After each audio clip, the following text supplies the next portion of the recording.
That's why you need to talk with Nick Hulberg from Pro Style Production DJ Services. The experience, the voice, the setup, you won't be disappointed. 15 years of big arena hosting, announcing, and DJing speaks for itself. PSP DJ Services also handles premier events, reunions, or parties. Call 833-1007 or visit ProStyleProduction.com to book now. PSP DJ Services. Make your event Pro Style. At Premier Chiropractic, we are dedicated to achieving the best results possible for our patients through the most cutting-edge advances in natural healthcare today. Improving movement, function, and health, improving life. Call to schedule your appointment today. This presentation on the Pro Style Production Broadcast Network is brought to you by IMM, Minot's finest collision center, Premier Chiropractic, Ralph's Plumbing and Heating, Qdoba Mexican Grill, Shields, Buffalo Wild Wings, Vibeto Orthodontics, Duffy's Hockey and Sports, Bremer Bank, the Minot Hockey Boosters, the UPS Store, Planet Pizza, United Agronomy, Homesteaders, First Western Bank and Trust, Granite Springs, and First International Bank. Throughout the areas we serve, First International Bank and Trust employees are actively involved in helping our customers and communities grow. This is Kevin Vigestad from First International Bank and Trust, member FDIC, equal housing lender. Whether it's coaching a Little League team, leading through involvement with nonprofit organizations, or a proud Beaver booster, know that all of us at First International Bank and Trust are committed to giving back to the places where we live and work.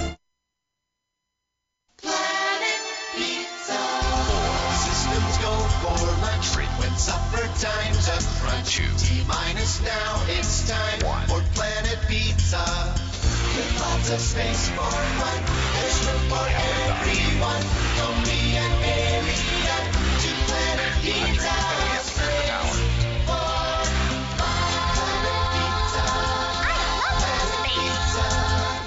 Planet Pizza.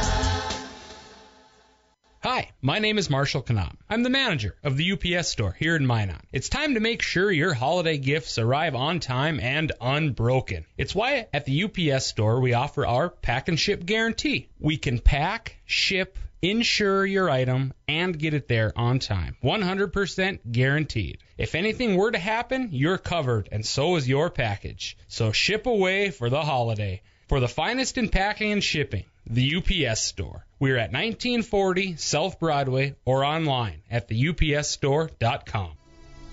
ProStyleProduction.com.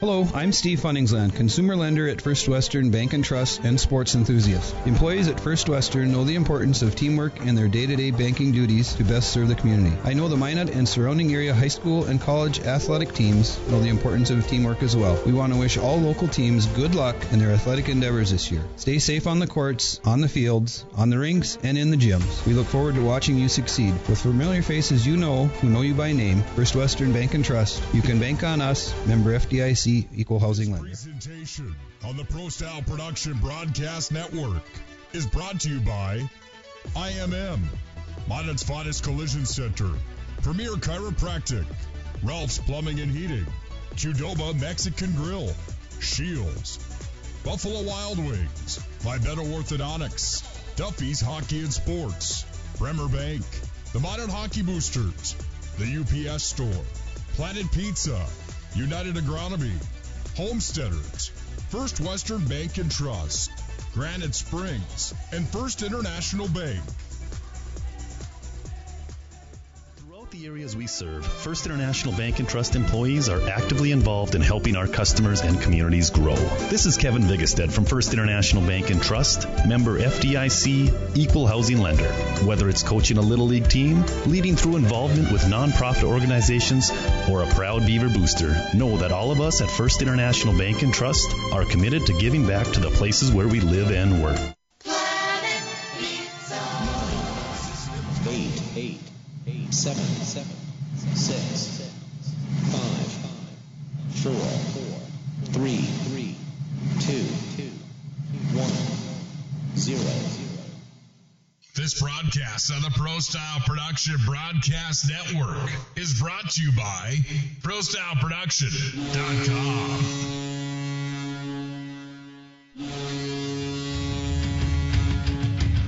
It's time for Minot High Magicians Hockey. Comes down low to the near side. Bennett walks out with it. Bennett centering. Feed fires Easton. Bennett scores. It's 4-1 Magi on the twisted wrister from Easton Bennett.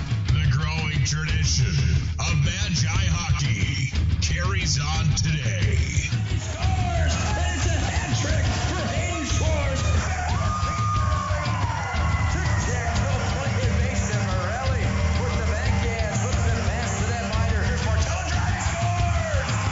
Martell refutes. And the Magi are on the board of the power play. 40 seconds in OT. A drive coming back towards Hughes. Scores!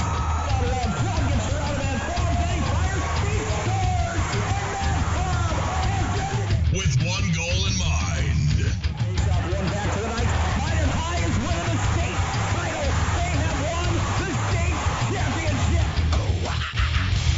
This presentation on the Pro Style Production Broadcast Network is brought to you by IMM, Minot's finest collision center, Premier Chiropractic, Ralph's Plumbing and Heating, Qdoba Mexican Grill, Shields, Buffalo Wild Wings, Vibetto Orthodontics, Duffy's Hockey and Sports, Bremer Bank, the Minot Hockey Boosters, the UPS Store, Planet Pizza, United Agronomy, Homesteaders, First Western Bank and Trust, Granite Springs, and First International Bank. Point Hyde sends it down. Bennett top shelf backhand. Right where Grandma keeps the cookies. And it's 5-1. Out of Gretzky's office. Bennett feeds Hyde at the line. Near side. Hyde shoots it in. Tipped in front. Vial tucks it home. And it's 5-1. It's handling, whistling, firing into the glove. No, he scored. It's 2-0. Heads, tattoos at home. And the Magicians lead. It's time for the Minot High Magician Hockey Planet Pizza pregame show. Planet Pizza, the area's ultimate party location, has been serving the Magic City for over 20 years. Call and order now at 701-852-1700. Colby Enns will start the rush. Enns has a big hit at center ice. Welcome to senior night. Plenty of noise. Easton Bennett absolutely lights up Ruley. There's the hit of the game, maybe of the week. Now, let's go to the ice with the voice of the Magi. Here's Nick Hulberg.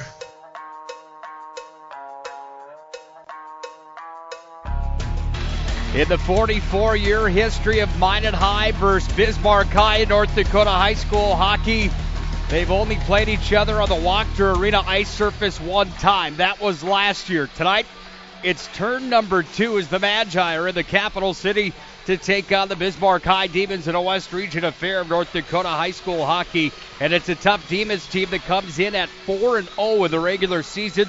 They're 2-0 in West Region play. The Magicians look like they may have gotten their feet underneath themselves now. They come in at 1-2 in West Region play after a win over Dickinson.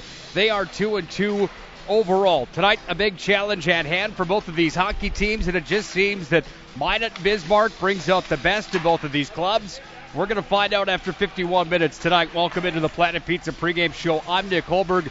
Glad to have you aboard. Planet Pizza, the area's ultimate party location. School parties, team parties, birthday parties, and so much more. They truly are out of this world. They've got a lunch buffet each and every weekday, Monday through Friday. It starts at 11 o'clock in the morning. It is delicious. It goes till 2 p.m. Planet Pizza also delivers for free. You can call them now at 701-852-1700. Tell them that Nick Hulberg and Larry McFall sent you for a Blue Buffalo pizza. I guarantee you won't be disappointed.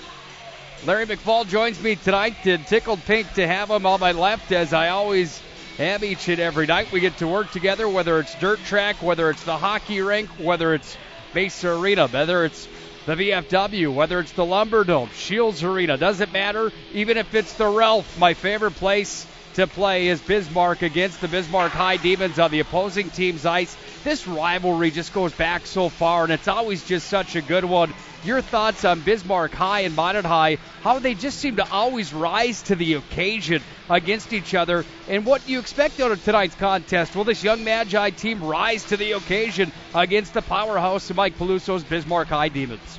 Yeah, you can't get much better than Bismarck against Minot. Of course, on their program tonight, Bismarck announcing that it's their 45th year of hockey. Minot's 1 year behind them. Bismarck started their official high school hockey program in the 73-74 season, I believe. Minot High School starting in 74-75. And this has just taken off through all these years. The two largest cities in the West region, and you know that it's always going to be a battle out on the ice between these two teams. Minot's had Bismarck's number in the years past. As of late, Bismarck's had Minot's number pretty good, but you just, as the new year starts, you just never really know what to expect. Mike Peluso has done an outstanding job with this Bismarck program, getting into the state championship game a couple of times, and so has the Minot coach and staff, fresh off the 2015 title. So, yeah, anybody's game when these two teams get together. This Wachter Arena is beautiful, brand new rink, nice place to play. Looking forward to tonight's matchup. Well, let's go back to the last matchup for the Magi. It was a barn burner against the Dickinson Midgets, a team that was predicted to start at the start of the season to be the top 3 team in the state of North Dakota on the western half. They were predicted to be the top 3 team with Minot. What I'm saying is they were tied in the preseason polls is what I'm trying to get across. So we knew that Dickinson and Minot were predicted to be right around the same caliber. They didn't disappoint. A 3-1 affair for the Magi on their home ice on Saturday afternoon. I know you had a chance to watch the hockey game, not from in the booth, but from ice level with your operations duties at Mesa Arena. Your thoughts on that hockey game? That was quite a barn burner, and they shut down a pretty good team from Dickinson. Yeah, we had a real busy day. It was hockey day in Minot, so we had stuff going on all 3 rinks. And honestly, I missed an awful lot of the hockey game. We had some issues on one of the other 2 sheets of ice, and we just had stuff going on. It was a busy day. But everybody that I talked to thought Dickinson was going to win that handily, as they eliminated Minot last year in the state tournament play-in game. So I don't know how just winning 1 game against Minot after Minot was completely downtrodden by losing to Bismarck in a great effort the day before. I don't know how that all of a sudden, after all these years, threw Dickinson up above Minot, and these guys were expecting Dickinson to win. But Minot played a real good defensive game. They protected Sortland well. The sophomore goalie gets another win. And by the way, he's now .50 goals against and a 97.23 save percentage. So, but the little bit that I did see, it looked like the one thing that I was talking about in the Century game was true. It looked like they were really protecting that slot area in between the hashes again and making everything on the outside of Sortland. And that's the way you win hockey games. Don't give the other team a whole bunch of good chances in the paint or right in the slot area. You just can't do it. We'll see how the defensive zone does tonight. Odie Nelson gets the call for the Magi. The senior goaltender has got the nod. It was a surprise to me. I figured after Sortland's excellent performance on Saturday and the numbers that the sophomores put in that they would continue to ride the hot one. They're not. They're going to ride the senior goaltender coming into tonight's game, and he's had some good ones against Bismarck High. Odin Nelson needs to be Minot High's best player again today, and I'm going to say it again like I've said each and every game that I've seen him for the last few years. The focus factor is the number 1 key to the game for the Magi tonight.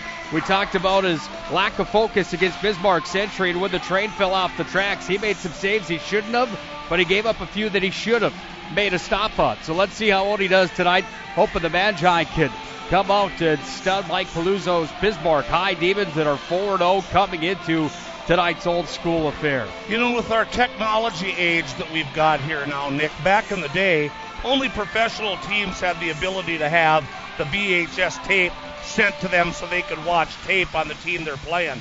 Now in today's digital world, all these high school teams finally have the access to watch these other teams. And it's no secret that when Odie gets knocked around a little bit, like you said, he loses a little focus. It's no secret. It's not that easy to keep your focus when you keep on getting ran into. Agreed. So either the referees have to call more in front of the net, or your defense has to step up and keep that from happening and rattle somebody's cage if they're rattling your goalie. I haven't seen that yet. I've seen Odie get rattled and ran into. I haven't seen anybody step up and try to help protect him after the fact, or maybe getting a little jostling about and protecting your goalie a little more. But Bismarck has watched the tapes. They know that they can come into his house, so the Magicians have to be very wary about that tonight. It's going to be a fun one, and it could be rough in this West Region affair. It's Minot High and Bismarck High. From the Wachter Arena here in Bismarck, Planet Pizza pregame show continues. We'll look at the standings in the state next. This is Minot High Magicians Hockey. On the Pro Style Production Broadcast Network is brought to you by IMM, Minot's finest collision center, Premier Chiropractic, Ralph's Plumbing and Heating, Qdoba Mexican Grill, Shields, Buffalo Wild Wings, Vibeto Orthodontics, Duffy's Hockey and Sports, Bremer Bank, the Minot Hockey Boosters, the UPS Store, Planet Pizza, United Agronomy, Homesteaders, First Western Bank and Trust, Granite Springs, and First International Bank. Throughout the areas we serve, First International Bank and Trust employees are actively involved in helping our customers and communities grow. This is Kevin Vigestad from First International Bank and Trust, member FDIC, equal housing lender. Whether it's coaching a Little League team, leading through involvement with nonprofit organizations, or a proud Beaver booster, know that all of us at First International Bank and Trust are committed to giving back to the places where we live and work. Hi, my name is Marshall Knop. I'm the manager of the UPS store here in Minot. It's time to make sure your holiday gifts arrive on time and unbroken. It's why at the UPS store we offer our pack and ship guarantee. We can pack, ship, insure your item, and get it there on time. 100% guaranteed. If anything were to happen, you're covered, and so is your package. So ship away for the holiday. For the finest in packing and shipping, the UPS store. We're at 1940 South Broadway or online at theupsstore.com. ProStyleProduction.com.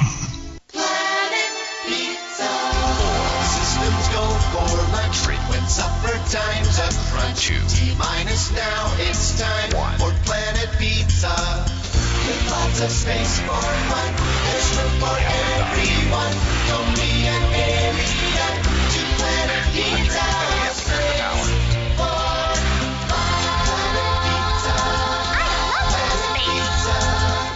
Planet Pizza. They have a combined one win and goal for the Magi, but have some of the most legendary calls on the radio for the Magicians. Here's the voices of Magi Hockey, Nick Hulberg and Larry McFall. Well, it's fair to say that one of us was at the first ever Minot High Bismarck High game. The other one wasn't. Larry McFall, 44-year venture to Magi Hockey, has been through all of them. And tonight he gets another one under his belt as the Magi are in Bismarck at the Wachter Arena to take on the Bismarck High Demons. It's the Planet Pizza pregame show. I'm Nick Hulberg. Glad to have you aboard. Planet Pizza, 701-852-1700. They do deliver for free all over the Magic City. You can reach them now. I'm telling you, their pizza is out of this world. It's the best in Minot, hands down. I'm not just saying that because they bring you the Planet Pizza pregame show. They really are the best in the business. Tonight, some of the best in the business are on the ice in this high school hockey matchup.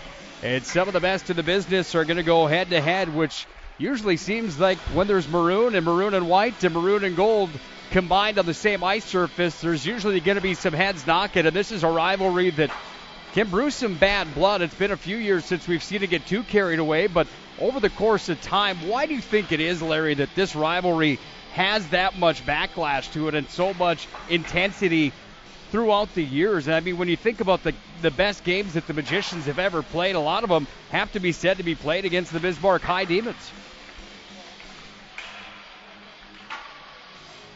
Yeah, well, it is, Nick. Most of the good games have been played between these two teams. I think one of the main reasons is not that they were established before some of the older teams like Bottineau and Devil's Lake, but you got two of your major cities out in the western part of the state.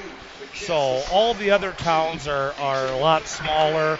So it's the battle of supremacy between Bismarck and Minot. It's always been that way, not just in hockey, but in all sports. The capital city down here of Bismarck, Minot's always tried to kind of ride the coattails of Bismarck in everything. You name it, hospitals, concerts, whatever the town has, Bismarck always seems to have a little more than Minot. And that goes all the way down to the high school athletics, I feel. And they've been playing for 44 years, and things add up in that time. Dickinson's fairly new still when you look at that big span of time. Williston's still fairly new. Hayes and Beulah not even playing now. Bottineau's been around forever, but a very small team and lack of numbers right now. So it's always Minot and Bismarck when you finish in the top two all the time, and now you got to include Bismarck Century. When those three teams are always on the top, you always want to be the number one. And everybody else is gunning for all three of these teams.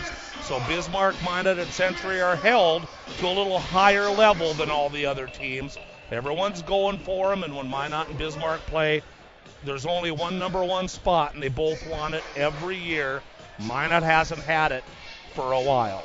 Well, we're going to find out how they do tonight against the Demons that are 4-0, that opened their year at West Fargo with a 3-2 win over the Packers. Then they went to Fargo North and beat Fargo North, the Spartans, by a score of 5-2. They opened up their home portion of the schedule against Mandan, and Quinn Ackerman, the netminder, turned in 13 saves to shut out the Mandan Braves by a score of 7-0.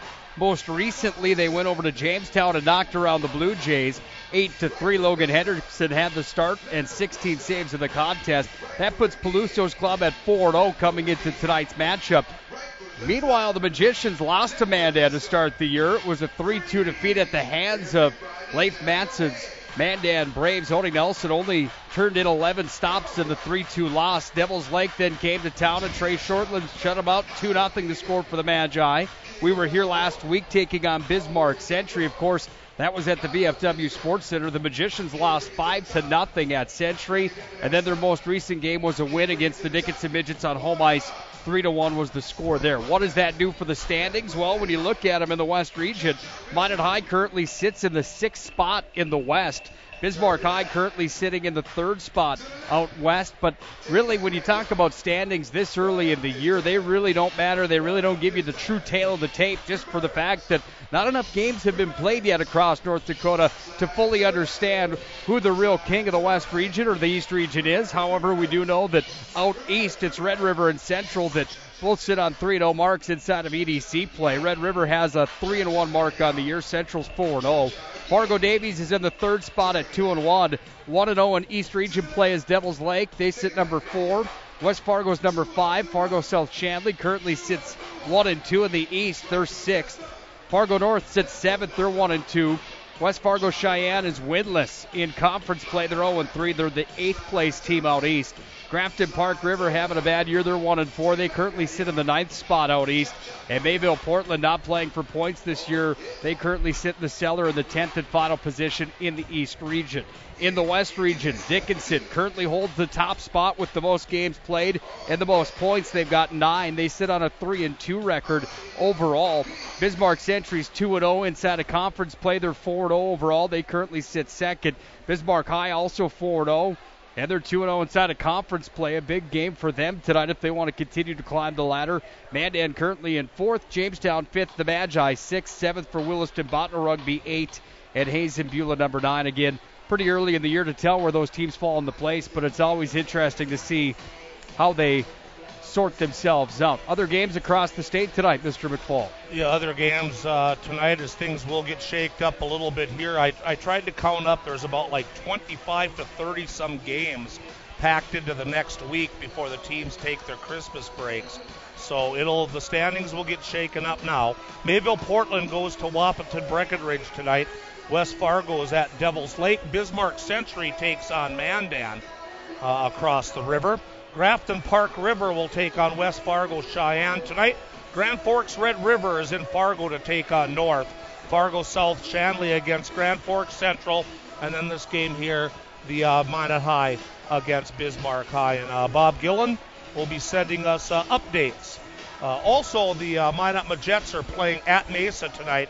They're hosting Williston right now at Mesa, but Bob will be sending us results as they come in here tonight. We'll take a quick look around the state of North Dakota. The top performers so far in North Dakota high school hockey. This will be a surprise. It's something that's never been said before in the state of North Dakota. A player from Mayville, Portland leads the state in scoring. That player goes by the name of Sam Satram. 18 points for him. That comes to the tune of 14 goals and 4 assists in 5 games played. Here's where the conversation that I had with Mike Peluso at before the game tonight that you'll hear during the first intermission really kind of falls into place. And what makes it interesting to me, I brought up the tiering 2 system again, A and AA. You're looking at a player from Mayville, Portland right now that isn't even playing a varsity schedule for Mayville, Portland. They're not even on a varsity schedule. They'll play in the EDC tournament with the hopes to make the big dance. Probably not going to happen considering they're getting shellacked by everybody that they play in the high school schedule, but they've got a player that leads all of North Dakota with 18 points right now. Good for him, not discrediting the player, but he's not playing against the same teams that, Bismarck High and Minot High and Red River and Central and all these teams are playing for. And in the big picture that surrounds it is that scouts look at this. There's junior hockey after this. Is this kid good enough to go on and play? I have no idea. I just know that his strength of schedule and the games he's played so far this year are not the same strength of schedule that Dane Sardelli from Bismarck High, who comes in at number 5 in the state, has playing against West Fargo and Fargo North and, teams like that in the state. Cole Hansen from Central and Lucas Canta from Central are 2 and 3 in scoring, 15 points and 14 for them, respectively. You've got Reese Groth from Mayville, Portland in the top 5. He sits number 4 with 14 points. And Dane Sardelli from Bismarck High, 13 points for him, rounds out the top 5. Nick Brown from Bismarck Century sits at number 6 on the list for the top performers in North Dakota high school hockey. We'll take a break on the Planet Pizza pregame show. When we come back, we'll hear from Minot High co-head coach John Grubb. Then we'll get set to face it off tonight. Bismarck High and Minot High in the West Region Affair from the capital city. We'll hear the coach's thoughts when we return. This is the Planet Pizza pregame show for Minot High Magicians Hockey.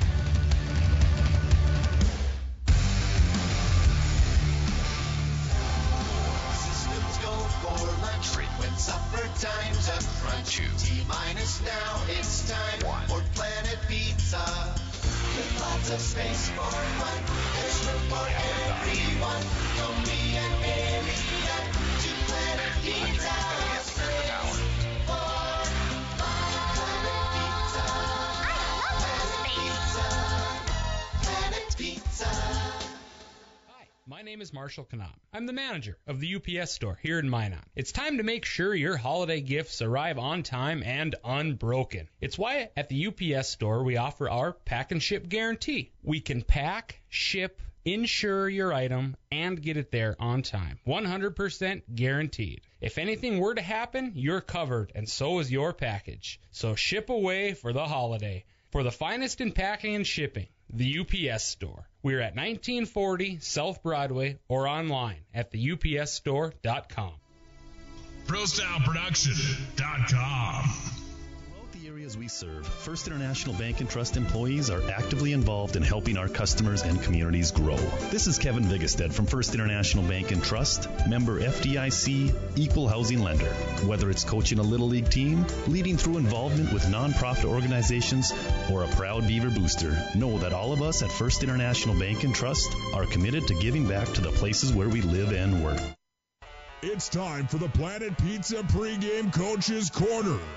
Get your game plan for laser tag in the largest laser tag playground in the region. Did we mention the cheesy, delicious, mouth-watering first bite of a Planet Pizza pizza? Now, here's the matchups insight with the Planet Pizza Coach's Corner. Welcome back to the Planet Pizza pregame show. We're now joined by the Minot High co-head coach, Mr. John Grubb. And first of all, Coach, thanks as always for a little time here tonight. Yeah, absolutely. Minot High, Bismarck High, it's always fun when these two teams get together. It's always fun talking about this rivalry, this tradition that goes way back. Another installment here tonight. You go up against the 4-0 Demons, your hockey team 2-2 with your most recent win coming over the Dickinson Midgets on home ice on Hockey Day. Let's talk about that game a little bit. And first of all, that was just a fun hockey game to call from my vantage point, and it seemed like Dickinson brought a pretty good hockey team to the Mace Arena that day, and it seemed like your hockey team played pretty good and even better than I thought maybe they could at times. Yeah, that was a team that was picked to finish third right along with us, same amount of points in the region. And so it's good to get that win. There was good, there was bad, and there was somewhere in the middle, kind of each period. And the first period was excellent. I think we saw what level the kids can play at, and then we lost it in the second, and then they came back, and we weren't too bad in the third. So a little bit of in between. I got to ask you this only because I know what kind of offensive power you had back in the day, and of course Jordan Willard as well, two of the best that have ever played in the program. How frustrated personally do you guys get with the power play where it's at early on in the season? You do a little bit, and we really haven't put a ton of time into it early in the year. We're a young team, and even with the guys coming back, they're kind of split between units, and you have guys that, some of these guys on this roster have never played hockey together. And I think until they actually get a lot of time to hammer it out in practice, it's gonna take a while. And we've started working on it a little more, and it's just more than anything just getting guys to know each other and get some pucks to the net and get bodies to the net, and hopefully it improves a little bit tonight. Gotta love the play-by-play guy that brings up the coach's stat, hey, before a Bismarck High, Minot High game. But one thing that I'll bring up that should put a smile on your face is the play of some of those guys like Nick Murphy and Mason Deal. It seemed like those guys had their best games of the season on Saturday afternoon. Is that a fair statement to make? And what do you expect out of guys like that in a big game tonight against Bismarck High? Yeah, I hope they can continue to build upon, the games they had last Saturday. And that's good to see. They're guys that are going to have to, keep continuing to play better and better, and they both did. And that's the exciting part, because then you hope they get the young ones to come along with them, because they're two very skilled players and two players that are very capable of putting the puck in the net for us. And we think guys like that on the power play over time will make us better. And right now we're at a 6% shooting clip, and the only way that gets better is to find some easier ways to put pucks in nets off rebounds and improve that power play percentage. So they're guys we're going to lean on for that throughout the year. Fillion, Morelli, two names at the top of the list for you guys this year. What are those kids like to work with? They obviously seem to have a pretty good grip on how to play the game. Mm-hmm. Peyton, it seems like he's taken another step forward from last year, which you always would hope. As a sophomore, he played a lot of minutes, like in a lot of situations maybe wasn't quite ready for to start the year. But this year he's really taken that next step. You can see his skating is, he's explosive at times, and Aiden's keeping up with him, and he works incredibly hard and goes in the net, and he's doing all the little things that'll make him successful being a young player. And I think you'll see some of his skills start to come out too more as the year goes on.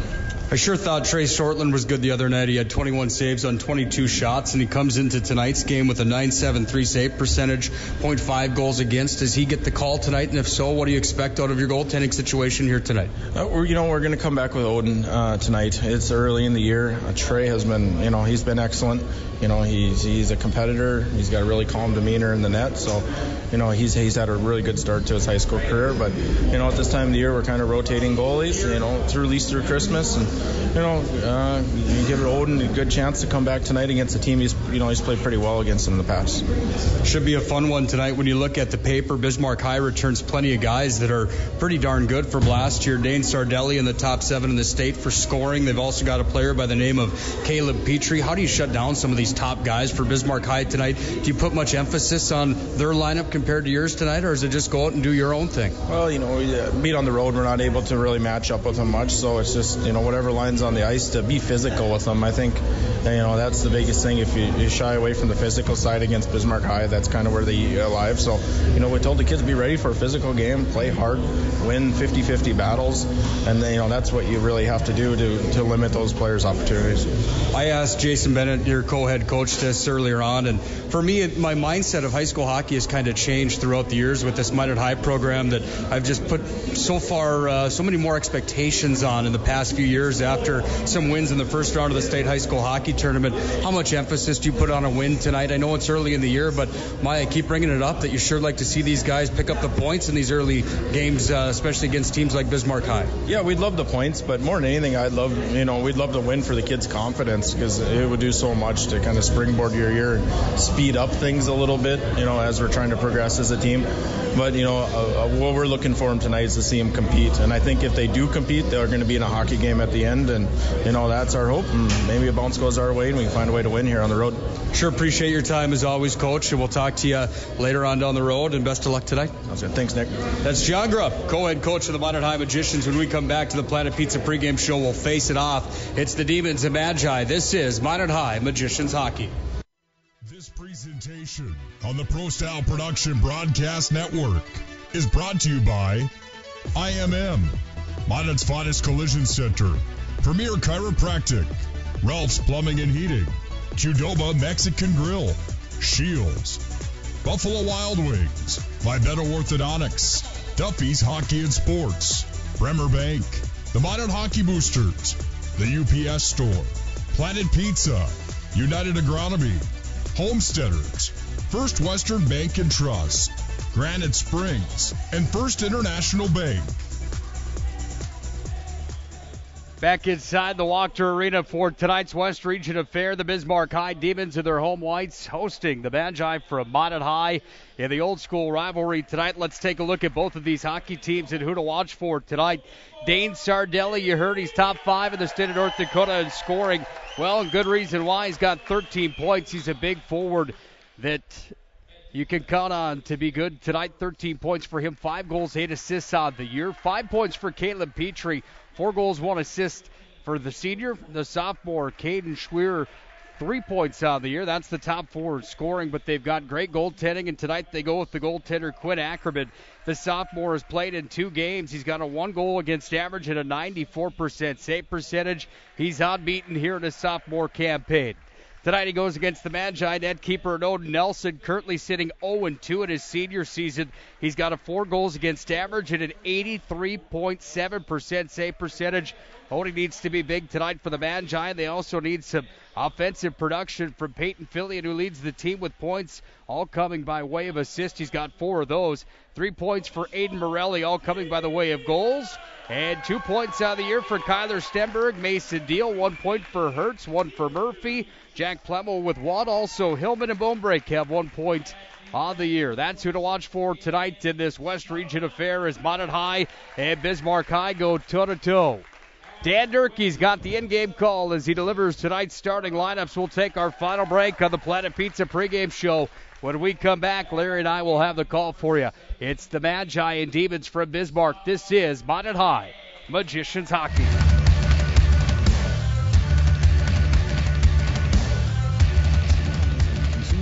First Western Bank and Trust and sports enthusiasts. Employees at First Western know the importance of teamwork in their day-to-day banking duties to best serve the community. I know the Minot and surrounding area high school and college athletic teams know the importance of teamwork as well. We want to wish all local teams good luck in their athletic endeavors this year. Stay safe on the courts, on the fields, on the rinks, and in the gyms. We look forward to watching you succeed. With familiar faces you know, who know you by name, First Western Bank and Trust, you can bank on us. Member FDIC, Equal Housing Lender.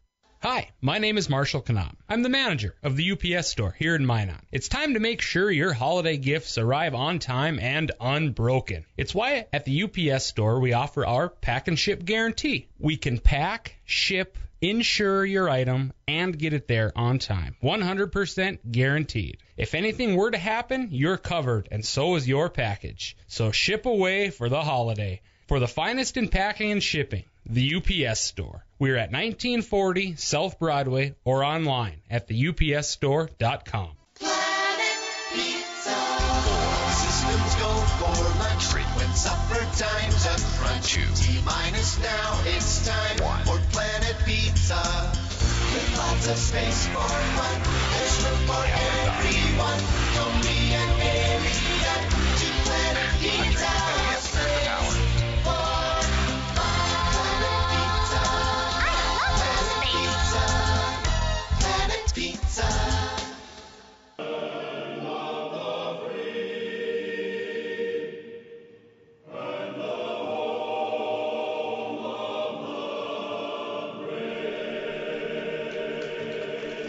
God bless our servicemen and women. God bless our veterans. God bless America. Time for high school hockey tonight from the Walker Arena here in Bismarck, North Dakota. Nick Hulberg alongside of Larry McFall as we put a cap on the Planet Pizza pregame show for this West Region affair tonight. The Demons come in at 4-0 overall. They're perfect in West Region play at 2-0. The Magi are 2-2 on the year and 1-2 inside of conference play. Larry, your final thoughts closing out the Planet Pizza pregame show tonight as we get set for what should be a good one here on 1398 at ProStyleProduction.com. Well, Minot High has to make sure that they stay with the tempo that Bismarck's going to set. They're playing at home. The home fans are into it already. So the Magicians have to counter everything that Bismarck does right away. They have to match the speed. They have to get to the loose pucks. And then when it gets down into Odie Nelson's territory, they have to make sure they keep that front of that net clean. And if they do decide to run them like the Century Patriots did, somebody's got to step up and keep that from happening. So we'll see if they can give him a little more help down there in the blue paint. Setting up the radio dial and your computer screen for you. Minot High from left to right to start the first and the third. We'll have the Bismarck High Demons from the right to the left. Minot High in their road maroons. The Demons in their home white. Sardelli's in. Fires it on right through the glove of Odie Nelson. Up and over the net. Back to the point. Demons with control. Left side of the radio dial is Sardelli's going to walk through the slot with it. Lost it at the blue line. Gets it back. Wrists it. A hard wrist shot that went wide. And the puck goes away to the far corner. 30 seconds into it, the Demons have control of the puck, but now it's Peyton Fillion up to center ice, and here comes the Magi point leader. He sends it in on Ackerman, and Ackerman just sticks it to the corner, old Ed Belfour style, as the Magi and Stenberg are on the forecheck, and with the help of Deal, they hold the zone. A drive comes in, Ackerman gobbles it up, and he'll hang tight to it. By the way, the Demons in their home white uniforms, they've got 3 maroon stripes. Make that 2 maroon, 1 black stripe on the arms. Same thing around the belly on the bottom. Maroon helmets, pants, and gloves. 2 white stripes down the side of the pants. The Magi are in all maroon tonight. Maroon helmets, pants, and gloves. They've got the big hem trimmed out in the Vegas gold. Puck controlled back in front of the Demon bench. It's up and out of play. Quinn Ackerman, of course, the son of Duncan Ackerman, who used to be a netminder for the Minot High Magicians way back when. As yet another Minot name ends up down here in the capital city. Face-off right in front of Mike Peluso's bench. The Demons with control. They dump it down and behind Odie Nelson, who's out of the net to play it. Odie leaves it back in behind the cage. Scrum forward to his left. Puck is in the face-off dot. The Magi are out with it. Here comes Nick Murphy. Murphy's up over center, near side wall, top of the circle. Drop back to Deal. Fires one on. Save. Rebound loose in front.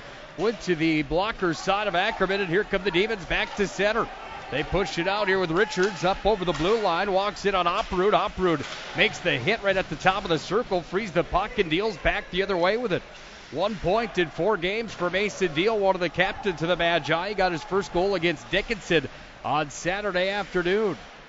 Demons with control of the puck. They set up shop back in behind their own net. 15-19 to play in the opening period. Neither team on the board yet. 3 state championships come from the western side of North Dakota. The Magicians have 2 of them. The Demons are the other team that has a banner that hangs inside their facility. Doesn't hurt that they've got a coach that played the NHL as well. We'll talk about Mike Peluso, and we'll actually hear from the bench boss of the Demons at our intermission break. Great conversation with Mike Peluso, as always, here tonight. Magi turn the puck from neutral into the offensive zone. In on Ackerman's blocker side. He just sticks it away, and back on the retreat behind the net is Isaac Olhauser. He's hounded now by Jack Plemel, who dishes it off with a backhand behind Ackerman on the blocker's side. This is the right side of the radio dial. Hertz has it in front of the net, sends it forward, knocked down, and here come the Demons. Back with Caleb Moore out to center ice. He goes high off the glass, and it rolls into Minot High territory. On the retrieve is Braxton Ness, who's behind the net. Ness, looks for the outlet, takes it from the line, fires it in, and Nelson having a hard time snagging it with that catching mitt, but he turns it aside and it comes back up to the near side line. And our first penalty of the night, it's going to be an elbowing call. And who's it going on, Larry? Elbowing penalty coming up on Bismarck skater number 12, headed into the box. And I don't have a 12 on my sheet. You're not the only one, neither do I. We'll take 2 a minutes look. for elbow. The time of that penalty comes at 2:46. 12 is Luke Algren. The freshman, 5'10", 180 pounders in the box on the elbowing call. Big hit at the blue line as Jack Plemmel went for a ride. He was lit up by Caleb Petrie. The puck is pushed all the way back in front of Odie Nelson. 3 minutes have expired here in the first period. Minot High with 1:40 of power play time. Still a scoreless hockey game with the Demons and Magi from Bismarck. Kyler Stenberg put his name on the score sheet Saturday, walked in with it, lost a handle on it.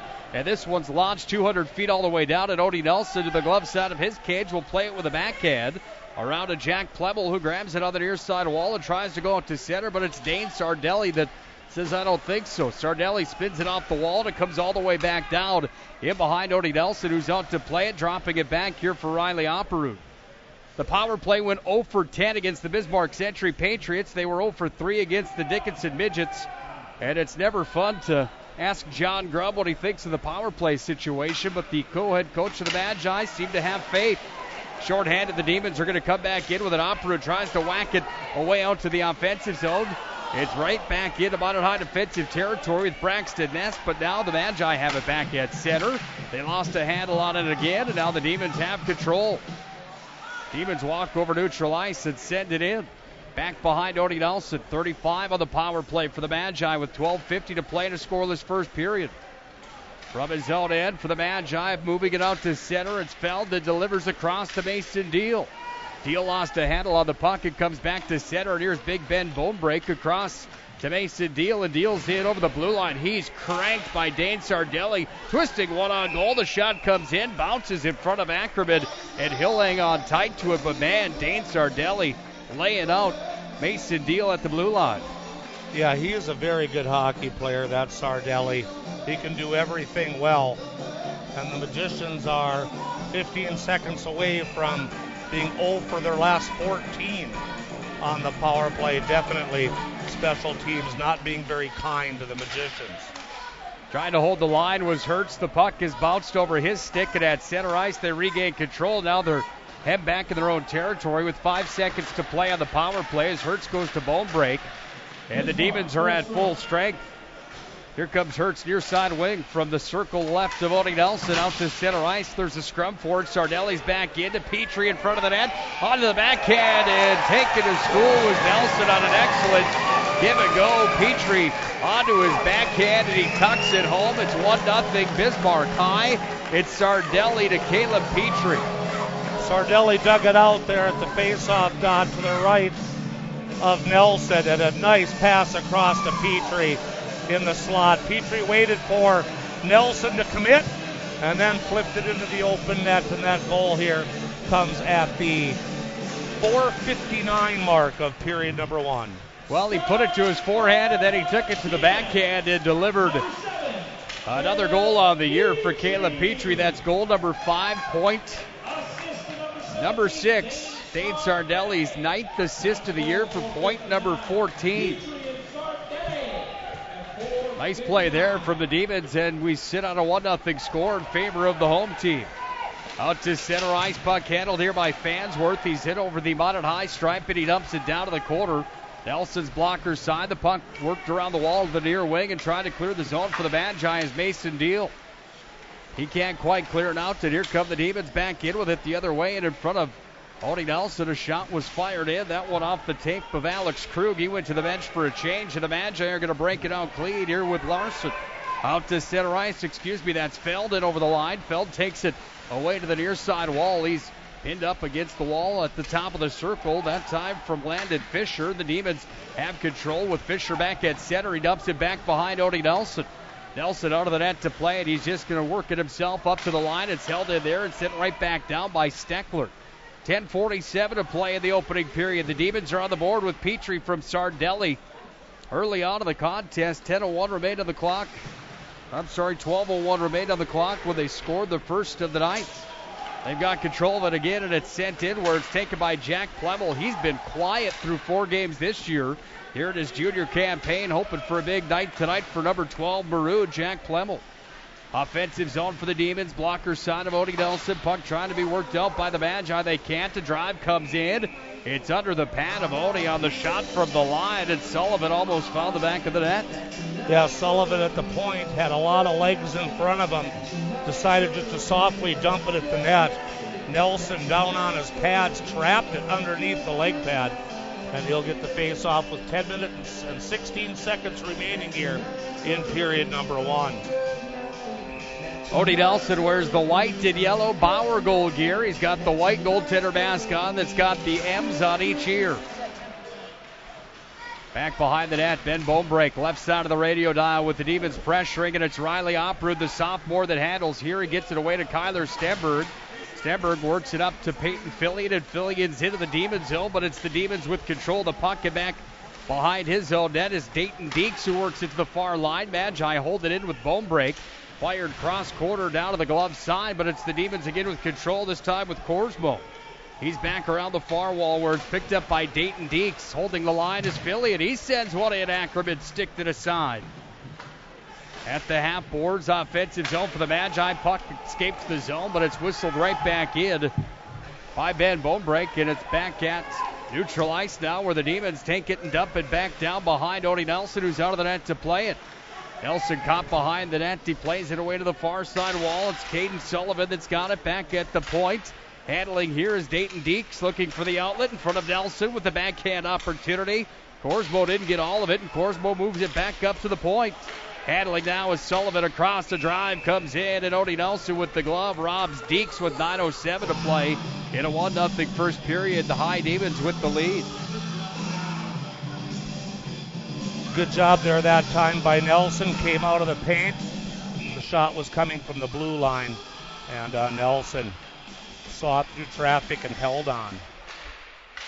Slap shot fired in. Odie Nelson with the blocker save. Worked it back into the near side corner, but it's the offensive zone for the Demons with control of drive. Odie turns aside the pad as he kicks it out on the Caden Sullivan attempt. 8:50 to play in the first period. Bismarck High up 1-0. They're 4-0 coming into tonight's contest. I asked Mike Peluso tonight who's better, him or the Century Patriots, and how much better is Troy Olsen's team. His honest response was, I haven't seen him yet. Puck is taken all the way down next to Odie Nelson on the glove side. There's an icing, and we'll have a face-off coming back in Demon territory. Nice answer by Mike Peluso. He did see him at the Jamboree. So those two guys, they like to keep their thoughts on the other two teams very quiet. There is no bulletin board material in Bismarck. I think you'll really enjoy the conversation that we had tonight, Mike Peluso and I. You'll hear that conversation coming up at the break. Mike has plenty to talk about. I got to know Mike Peluso when I was with the Bismarck Bobcats in my second year with the Cats as their play-by-play guy. Peluso left never the had NHL. a loss for words. And he joined the Bismarck Bobcats coaching staff. Here's Dane Sardelli in. Turns one towards the net, fired it right into the glove of Riley Oprud. He shakes the left hand, trying to clear the zone. Sardelli takes it back, and now scrubbing for it on the far wall. It's taken and dumped down into the corner by the Demons. Odie Nelson's back behind the net, trying to move it away from Sardelli. And Sardelli works it from Gretzky's office back to the point. Slap shot comes in, tipped in front. It's Farnsworth on the forecheck down behind Nelson around to the far wall. Feld will be there for the Magi trying to clear, and he pushes it out of the zone, but back on the retrieve. Instead to get right back in is Caleb Moore. Left side of Odie Nelson with 7:34 to play in the first period. The Magicians trailing by the single tally on the scoreboard, but it's Farnsworth for the Demons that tries to center it out front. Comes to Alex Krug, bottom of the circle. Glove side of Nelson, back to the blocker's side. Half wall it comes for the Magi, trying to clear it with Operud. He's high up off the glass, but he can't clear the zone. It's held in and sent right back down to the corner by the Demons. And the D-man up at the blue line, that was Paul Witzke. Witzke's up there again, holding the line, and Witzke sends it down where Operud's got it. This time Operud clears the head of Witzke, and it comes the length of the ice to the glove side of Ackerman. There's an icing on the Magi. You know, a funny deal about Mike Peluso, he used to always make fun of us at Mesa because the Eck rink was always so dark. He was always talking about that we should have flashlights or cars aiming the lights to brighten it up so he could see. So when the Pepsi rink was built, it was a different story, and I'll finish that here in just a second. Blocker side of Odie Nelson. Out to center ice. The Magi push it, but at neutral ice, it's taken and fired right back in by Braxton Ness. Ben Bobreak's on the retrieve behind his own net. Went over to Oproot. Oproot cleared it out there with the help of Stenberg. The Magi are back in with the top of the circle, glove side of Ackerman. Turning away to the corner is Stenberg. One of the captains tried to move it ahead, but it's taken away by Braxton Ness. And Ness is in one-on-one against Oproot. Beats him around the corner. Now he's behind the net, trying to feed it in front. The Magicians are back on the back check, and Peyton Fillion takes it away down to the corner. 6 minutes, 22 seconds to play in a 1-0 first period. Bismarck High with the lead. It was Dane Sardelli to Caleb Petrie. Petrie netting goal number 5 on the year, point number 6 to lead the Demons to a 1-0 score early out of this one. We're down to 6:05 to play. The shot came into the blocker side of Ackerman. It went wide, and it's picked up here by Deeks. And Deeks is going to clear the zone, but at neutral, it's sent right back in by Stenberg. Now the forecheck. Here comes Nick Murphy. Fancy move in front. Tried to drop it off, and nobody home, so Deeks takes it and works it up the wall far side. Out to play it is Odie Nelson, and Nelson comes flying out of the net. And Hertz was right there to move it away, and the puck is back at center ice. Miscommunication between the goaltender and the D-man on the retrieve. And back on the retrieve behind the net is Thongfett. Sent it over to Hertz. Hertz is back behind the net with it. He wraps it around the wall to the near side and trying to clear his Hillman. He got his first goal as a varsity skater the other night for the Magi. Centering feed, a drive comes in, loose in front of Nelson. Turned aside one, then another. Shot was made, and the stop was there from Odie Nelson on the attempt from Luke Algren. Algren's on the far side wall trying to take it down to the corner. Hertz battling for it there. It's taken by the Magi's Nick Murphy. And Murphy's out to center from the far wall to the near wall in the radio broadcast. And it's set right at center where the Demons take it and flip it right back in behind Nelson. 4:57 to play in the first period. Minot High down by a goal as they try to clear the zone. They can't. Held in by Olheiser. Olheiser sends it down to the corner on the retrieve for the Magi as Thongfett in behind. Puck is picked up here by the Magicians and out to center. Here they come with Feld. Feld walks over the blue line, lost a handle on it. Offensive zone. Minot High needs to touch up on the onsides. They do now, but that gives plenty of real estate back for Olheiser, who goes back away to Dane Sardelli.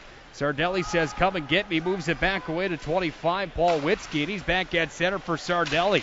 Sardelli's a man amongst boys in this hockey game. He goes coast to coast with it. The left-handed shot's in.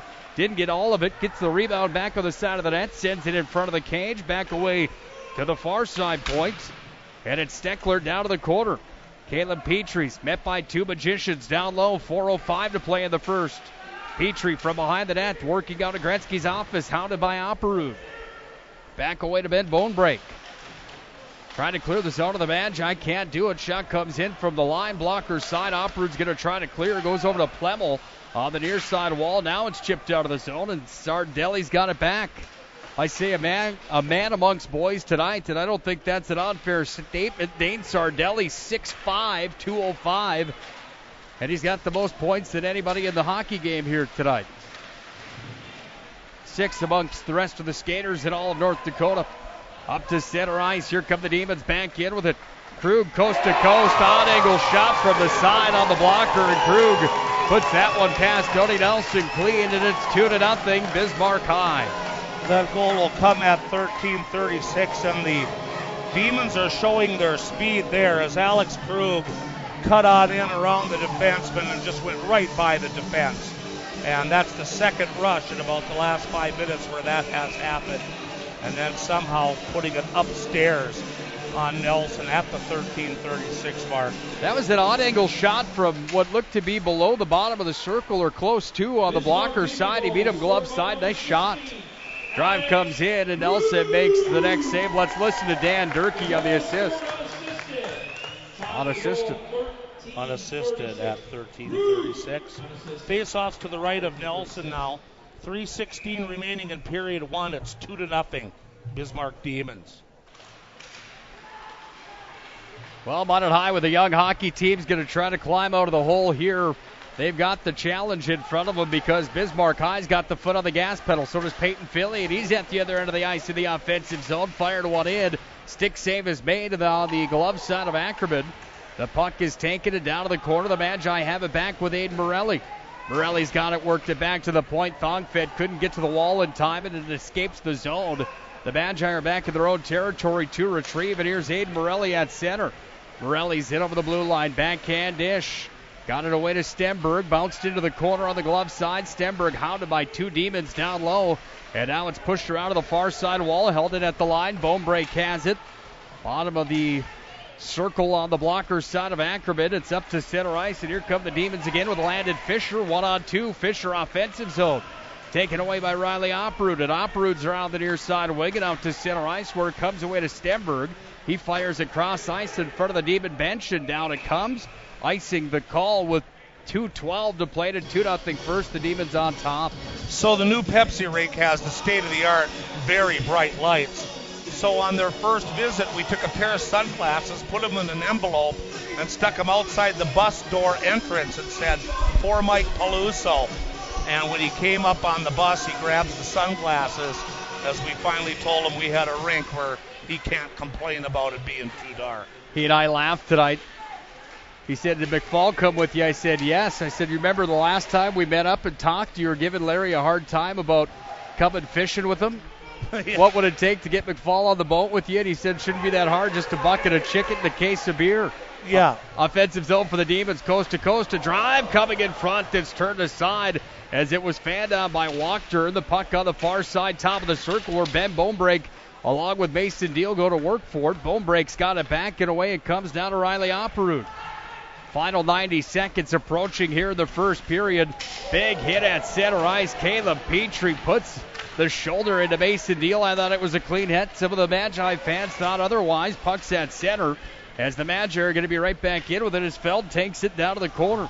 Casey Feld, one-man aggressive. He's got it behind the net, trying to wrap it around Ackerman's blocker's side, and with it, Derwin Hauser spun it towards the front of the cage, but out to center, it's Dane Sardelli. Sardelli takes it down into the offensive zone, top of the circle. Hauser runs into Sardelli over there helping out. Also is Hertz for the Magi.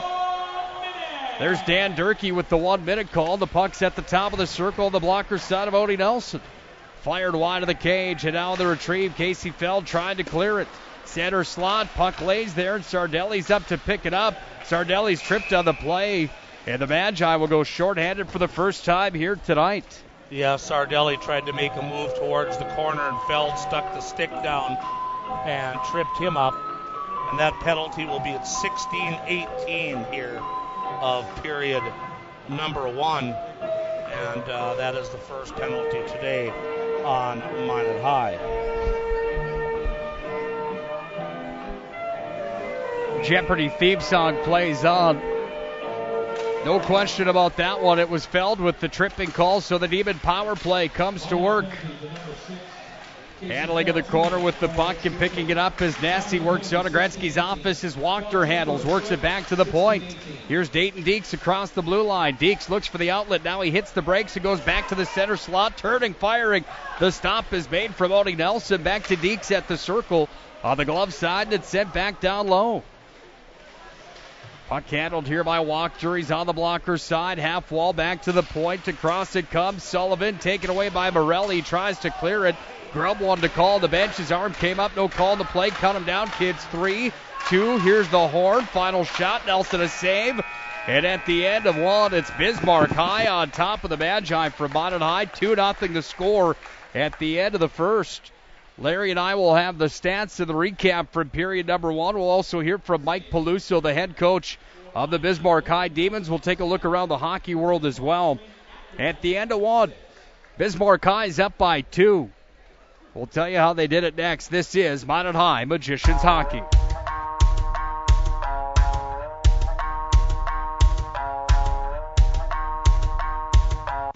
This presentation on the Pro Style Production Broadcast Network is brought to you by IMM, Minot's finest collision center, Premier Chiropractic, Ralph's Plumbing and Heating, Qdoba Mexican Grill, Shields, Buffalo Wild Wings, Vibeto Orthodontics, Duffy's Hockey and Sports, Bremer Bank, the Minot Hockey Boosters, the UPS Store, Planet Pizza, United Agronomy, Homesteaders, First Western Bank and Trust, Granite Springs, and First International Bank.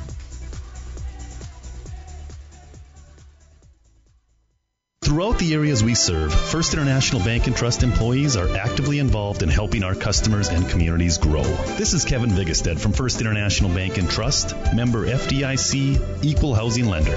Whether it's coaching a Little League team, leading through involvement with nonprofit organizations, or a proud Beaver booster, know that all of us at First International Bank and Trust are committed to giving back to the places where we live and work.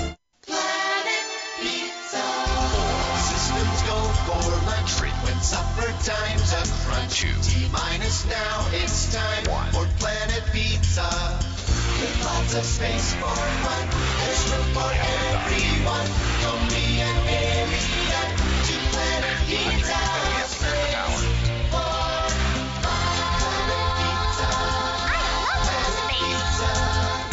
Planet Pizza.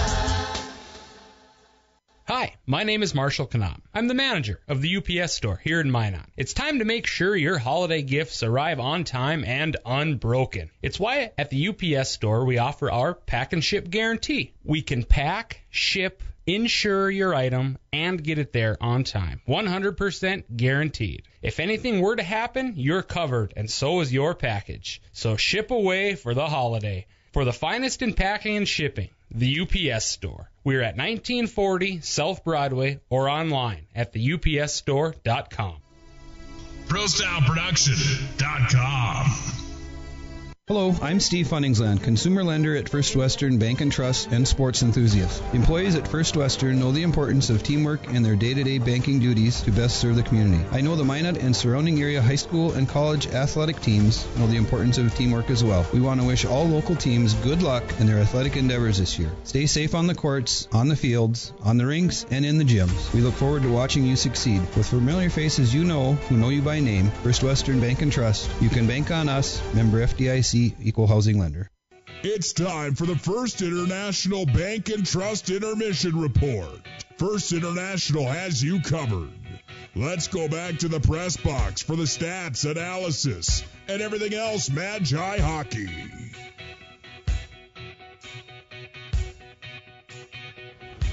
Welcome back to the First International Bank and Trust Intermission Report. We're now joined by the Bismarck High head coach, Mr. Mike Peluso. And as always, great seeing you, Mike. Thanks for a little bit of time here tonight. Oh, no problem. It's always fun. We're back in the saddle another year with Demons and the Magicians, so it should be interesting. It's fun every time that Minot High matches up with Bismarck High. We always have John Grubb in the coach's corner and yours truly here talking. And two of the best ever play in this rivalry for you. For anybody that's new on the radio listening with this new crop of kids, how big is a matchup like this between Minot High, Bismarck High from your point of view with how far back this rivalry goes? And what does it mean to a guy like you that played at a very important time for both of these programs? Yeah, it's always one of those where you circle it on your schedule because it's going to be intense and it's going to be fun. And, I think the kids get up for it on both sides, and it always makes for an interesting hockey game. Fun to look at your schedule right now. You guys are 4-0 overall and looks like a pretty darn good Demons team when doing my research on you guys today. Dane Sardelli in the top 10 in scoring in the state. Caleb Petrie's back, 13 and 5 points for those guys respectively. You've got some players back and a couple goaltenders back there really kind of stealing the show. Talk about your program and your future here in 2018, 2019 for Demon hockey. Well, I think if we all be honest with ourselves and you look across the state, I think we're all playing for second right now with what we're seeing out east with Central. But that doesn't change the fact that we got to try and build and progress and grow as a team. And I think we got a good mix of young guys with a good mix of old, and we're trying to get them to gel here and kind of trying to find all the pieces of the puzzle. We've played a lot of kids already, and again, I don't see that changing here anytime in the near future. So we're going to continue to play as many buys as we can to give a lot of guys some seasoning and get them some action. Bismarck Century dubbed as the top team out west here with Bismarck High receiving some first place votes also. How much better in your mind is one than the other? Is that a pretty fair matchup? Is it going to be a 50-50 toss-up between you and Century this year? Or where do you have Troy Olson's Patriots pegged in the state of North Dakota? I have no idea. I haven't watched them play. I'll be honest with you. They've got some upper-end kids that are very good. We all know that. They got probably 5 or 6 kids that are definitely the guys that you'd love to have on your team. But after that, I guess I don't know. I haven't had a chance to really watch them. But I'm guessing they're going to be right there, and it'll be a dogfight till the end. about today's matchup against a younger Magicians team and a couple guys, Peyton Fillion and Aiden Morelli leading the team, a junior and a sophomore, and scoring with 4 and 3 points respectively. Do you have a game plan against a younger Minot High club here this night on your home ice? Well, obviously with what we've got, we do have some older guys, so I'm hoping they come out and play a little bit physical, and we're going to have to try and play our type of hockey and maybe get Minot on their heels and take over that way. But I'm sure Minot's going to try to do the same to us, so it should make for a good hockey game. I don't mean to put you on the spot here without preluding this conversation that I was going to ask you this, but Larry McFall and I were having a conversation about the tiering of North Dakota high school hockey, and you and I had what I considered a legendary conversation a few years back at the VFW about an A and AA bracket for North Dakota high school hockey. Any progress being made with this, Mike, or where's the stance on this right now? And do you see the future changing anytime soon in North Dakota high school hockey with some teams like Watford City possibly joining the mix and Mayville Portland out east joining the EDC now? Yeah, there's been a lot of, obviously conversations behind the scenes with what's going on here in the state. I mean, you see scores like what Central did to Cheyenne with 17-0, and then, you really look at the big picture, and right now with some new teams possibly coming in, and, there's rumors that there's another one coming in Bismarck, and, it's going to change the landscape, and unfortunately, I think if that does happen, and I'll be the first to say it, if Bismarck brings in a third team and or a couple more maybe, slide in out east, I think you're going to see midget AAA come to the forefront. You'll probably see a team Bismarck, Minot, Fargo, Grand Forks, and you can kind of kiss high school hockey goodbye in my mind. I really, truly believe it'll turn into an intramural sport at this point, and that's unfortunate. I hope the powers that be can see this and recognize it and make some changes quickly to try and adapt to what's going on. And for whatever reason, we're never proactive or reactive, but we need to hope that the powers that be are willing to step up and make a change for the better. And you hear the same argument all the time that it's the number of kids at the school, it's voting across the board. Well, you know what?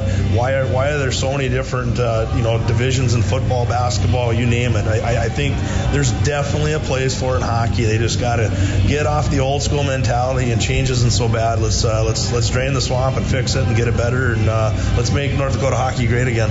I sure appreciate that conversation as always here tonight, and love hearing your thoughts on it. Hopefully you're exactly right, and hopefully we've got a good game on our hands tonight with your Demons and Minot High here tonight. Thanks for your time as always. You bet, man. Mike Peluso wanting to drain the swamp of North Dakota high school hockey. We'll come back to our First International Bank and Trust Intermission Report. This is Minot High Magicians Hockey.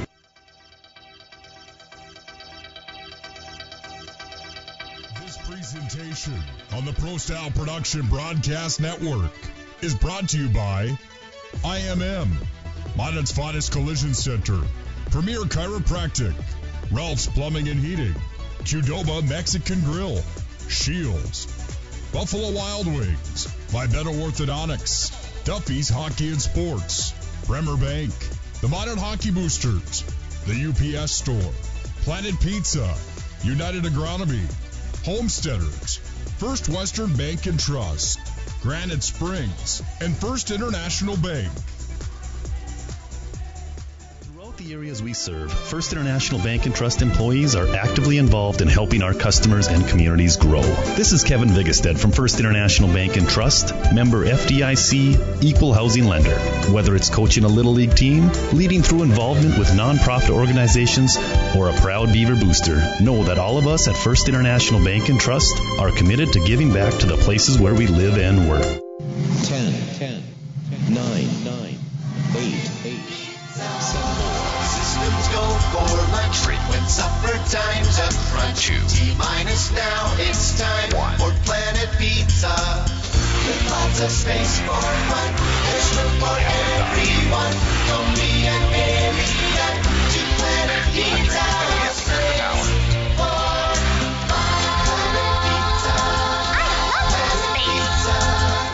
Planet Pizza.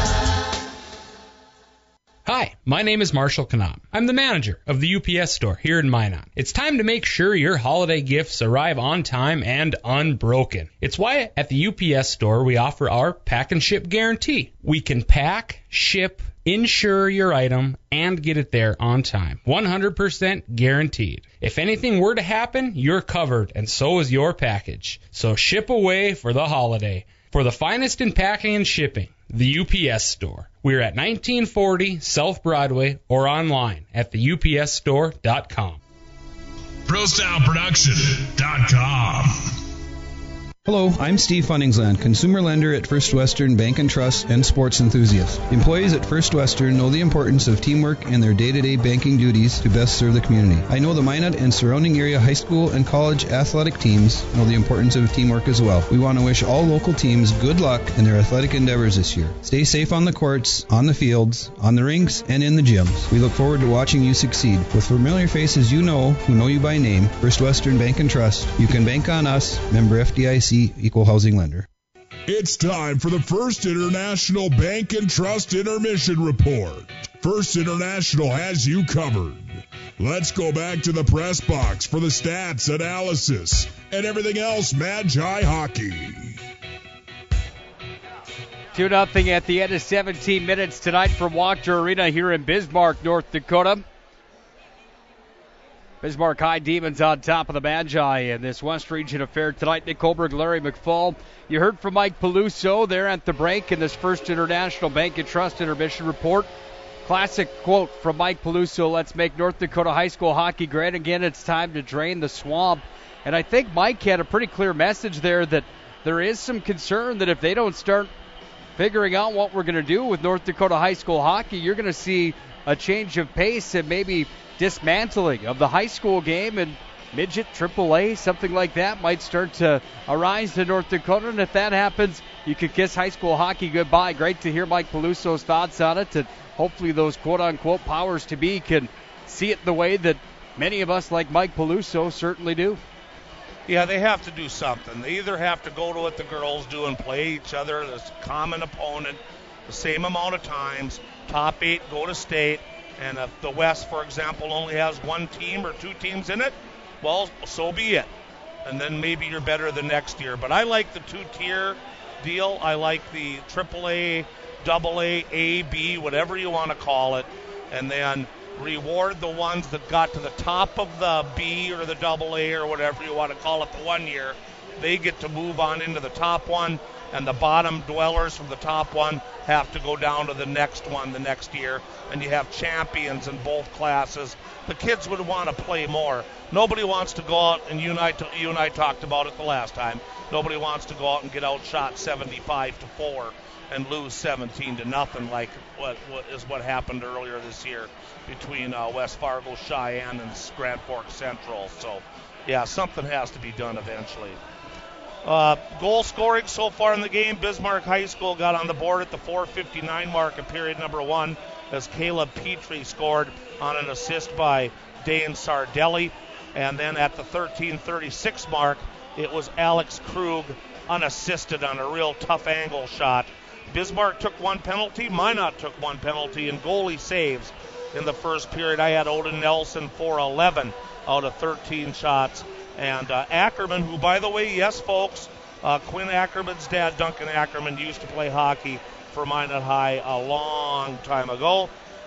He had 7 saves on 7 shots. So 2-0 Bismarck High as we roll into the second period.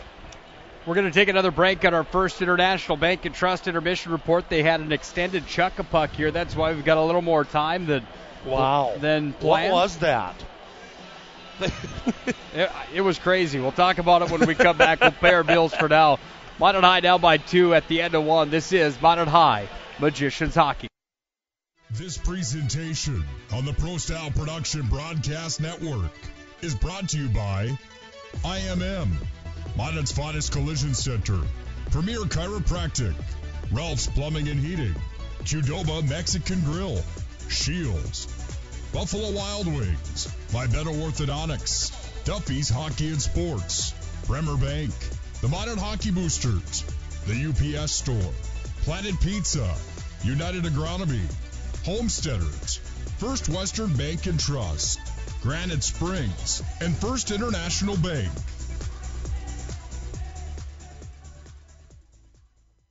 Throughout the areas we serve, First International Bank and Trust employees are actively involved in helping our customers and communities grow. This is Kevin Vigestad from First International Bank and Trust, member FDIC, equal housing lender. Whether it's coaching a Little League team, leading through involvement with nonprofit organizations, or a proud Beaver booster, know that all of us at First International Bank and Trust are committed to giving back to the places where we live and work. One likes reading history novels. The other likes dressing up like the cat from Kiss. They're the voices of Magi Hockey. Let's get back to the press box with Nick Hulberg and Larry McFall. Krug and Petrie have the goals for the Demons. They lead 2-0 at the end of one. Minot High and Bismarck High at Wachter Arena tonight. Nick Hulberg and Larry McFall for our First International Bank and Trust intermission report. What do you got for us, Larry? Something special? Yeah, first off, I want to real quick talk about hockey in Minot, so you might be able to check this out, folks, on Saturday when Minot plays Jamestown. Correct, 5 p.m. High School Sports Network online, NFHS Network Live. It's an app you can load. Minot High School has now put cameras that can follow the play manually by unarmed person, and they've got it at the at Magic City campus for basketball. I think they have it for wrestling, and that we now have one at Mesa for hockey, where you pay $10 a month, and as soon as that game starts, JV, the camera comes on, and even though it doesn't have audio or announcers, you can watch the play from wherever you're at on High School Sports Network. $10 a month, and you can watch the Majettes, the Magicians at Mesa, or any other facility, basketball, Minot High basketball. So I have that for you. A couple of final scores, thanks to Bob Gillen. Fargo North-South beat West Fargo 4-1 in girls hockey, and Bismarck beat Mandan 8-2 in girls hockey. Happy birthday to Tom Fillion. It's Fillion's birthday today, the hero of the 1992 state tournament.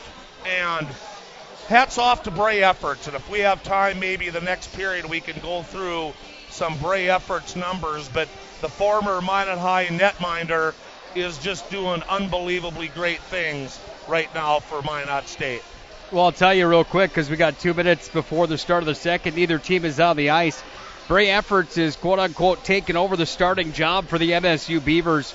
In the 10 games that he's played, he's gone 9-0-1. 9 wins, 1 loss in the shootout. 1.17 goals against average, a .946 save percentage, 2 shutouts in that time frame. And guess what? Those numbers are good enough to be at the top of the list for all goaltenders in the entire country in the ACHA. Bray Efforts is currently the best goaltender in college hockey at the ACHA level. Hats off to him. I was saying that, in my mind, you put up numbers like that against some ranked opponents, like they have a big win against a top 10 team at Illinois and a few others in the mix. And Bray Efforts is a guy that I've always thought he was next level, and maybe even next level beyond MSU hockey. He made some huge saves in that game. You were doing the no, you weren't there. That's right. You missed that game against Mary, correct? I was there against Mary, but I missed Friday night's affair with Jamestown where they won 2-0. Efforts got the shutout. Oh, that's right. Yeah. And then the next night, boy, did he have some big saves out there. The thing I wanted to ask you is, how much longer do the rest of us hockey fans have to listen to the Wayne Gretzky's office deal? Rob Hall used to call the area behind the net Gretzky's office. You're calling it that all the time. I mean, come on.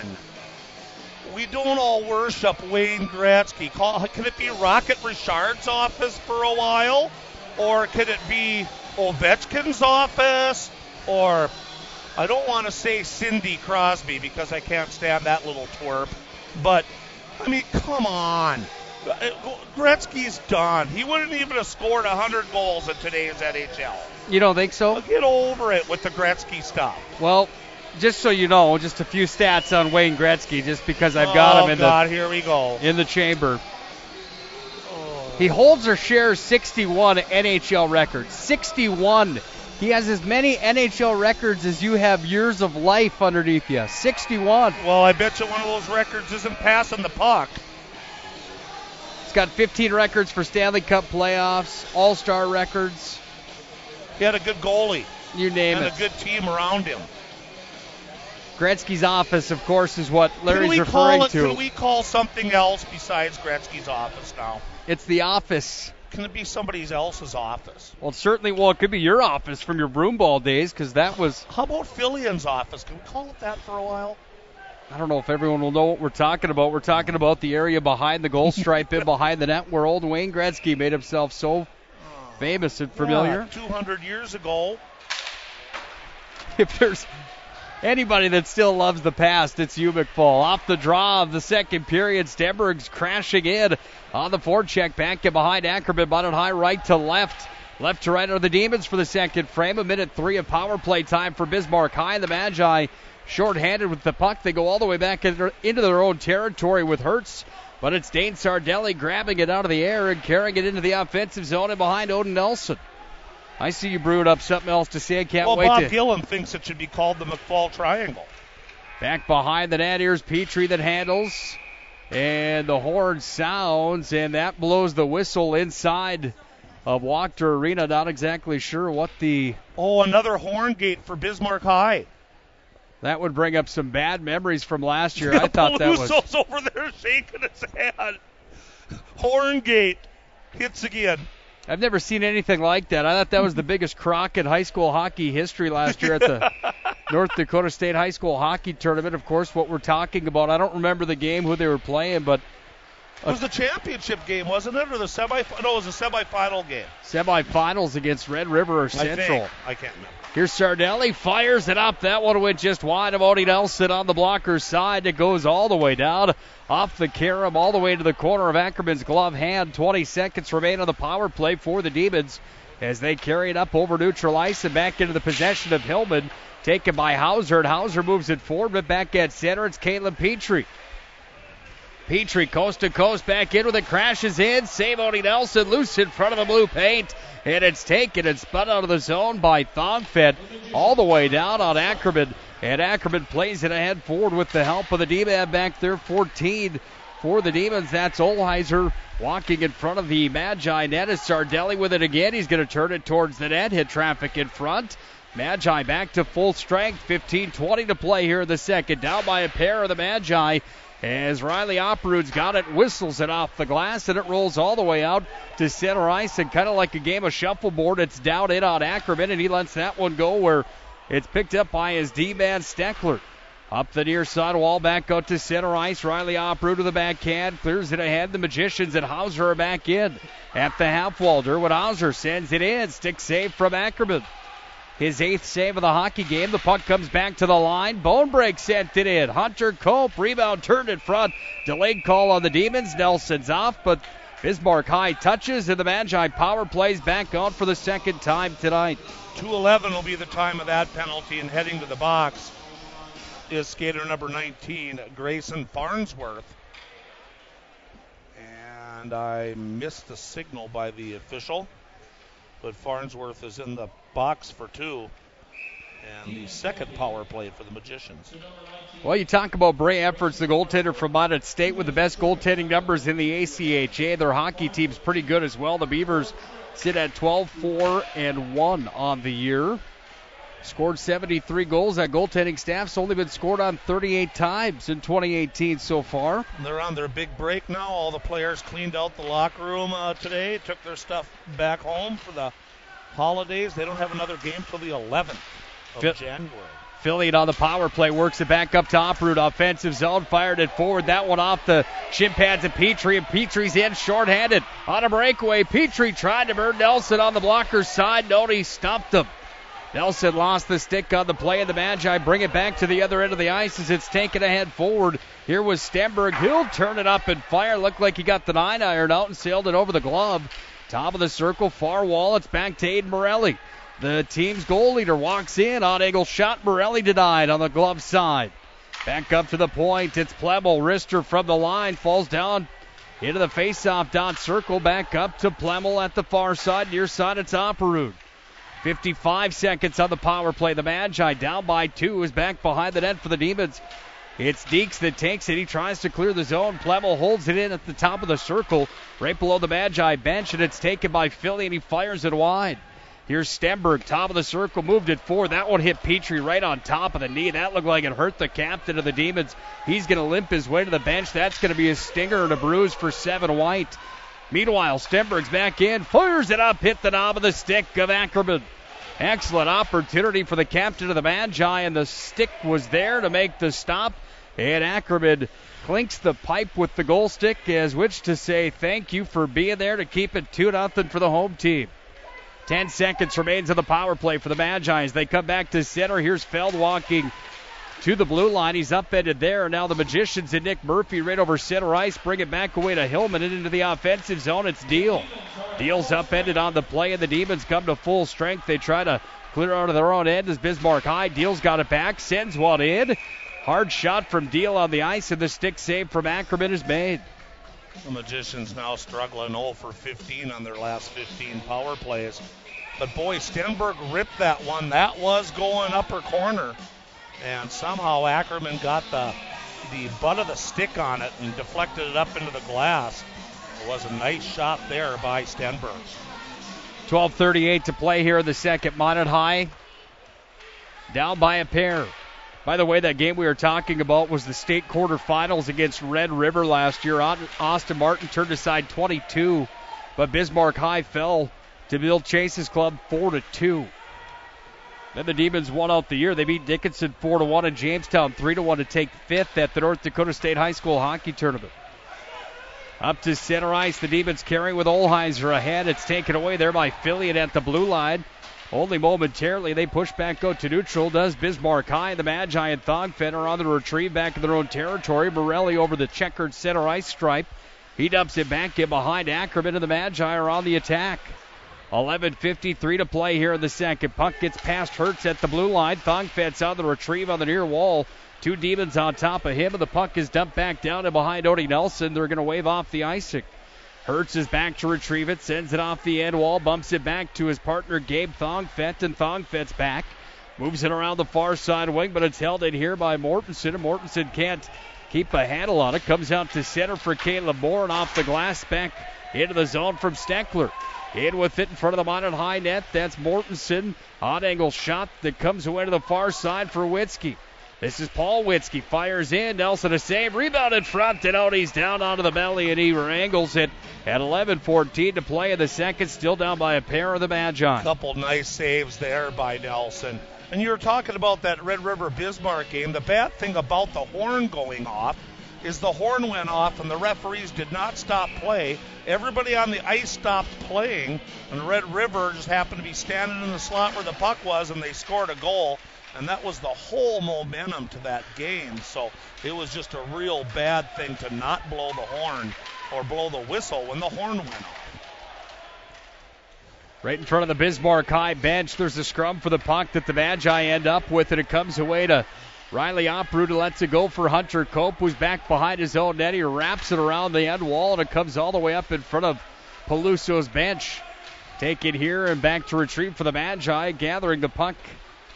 So defensive zone, that's 20 for the Magicians. We haven't seen him in varsity action yet this year. My apologies. That's Matt Marcus for the Magi. Puck comes all the way back into Bismarck High's hand, and it's Steckler on the retrieve back behind the net. Hunter Cope's down there scrumming 4-2 for 2 scrum. Hasn't been the roughest West Region affair we've ever seen with Bismarck High and Minot High, and the refs are letting them play tonight nevertheless. Opperud makes a fancy move at the red line. He's going to walk in and dump it down to the corner on the glove side of Ackerman. 10 minutes, 9 seconds to play in the second. Bismarck High scored twice in the first period. They had goals from Petrie and Krug. First one just about 5 minutes in. The last one with 3:24 remaining on the clock to end the first. Hunter Cope, top of the circle, offensive zone. Darts it back around behind the net. Here's Stenberg, sends it in. The stop from Ackerman is made.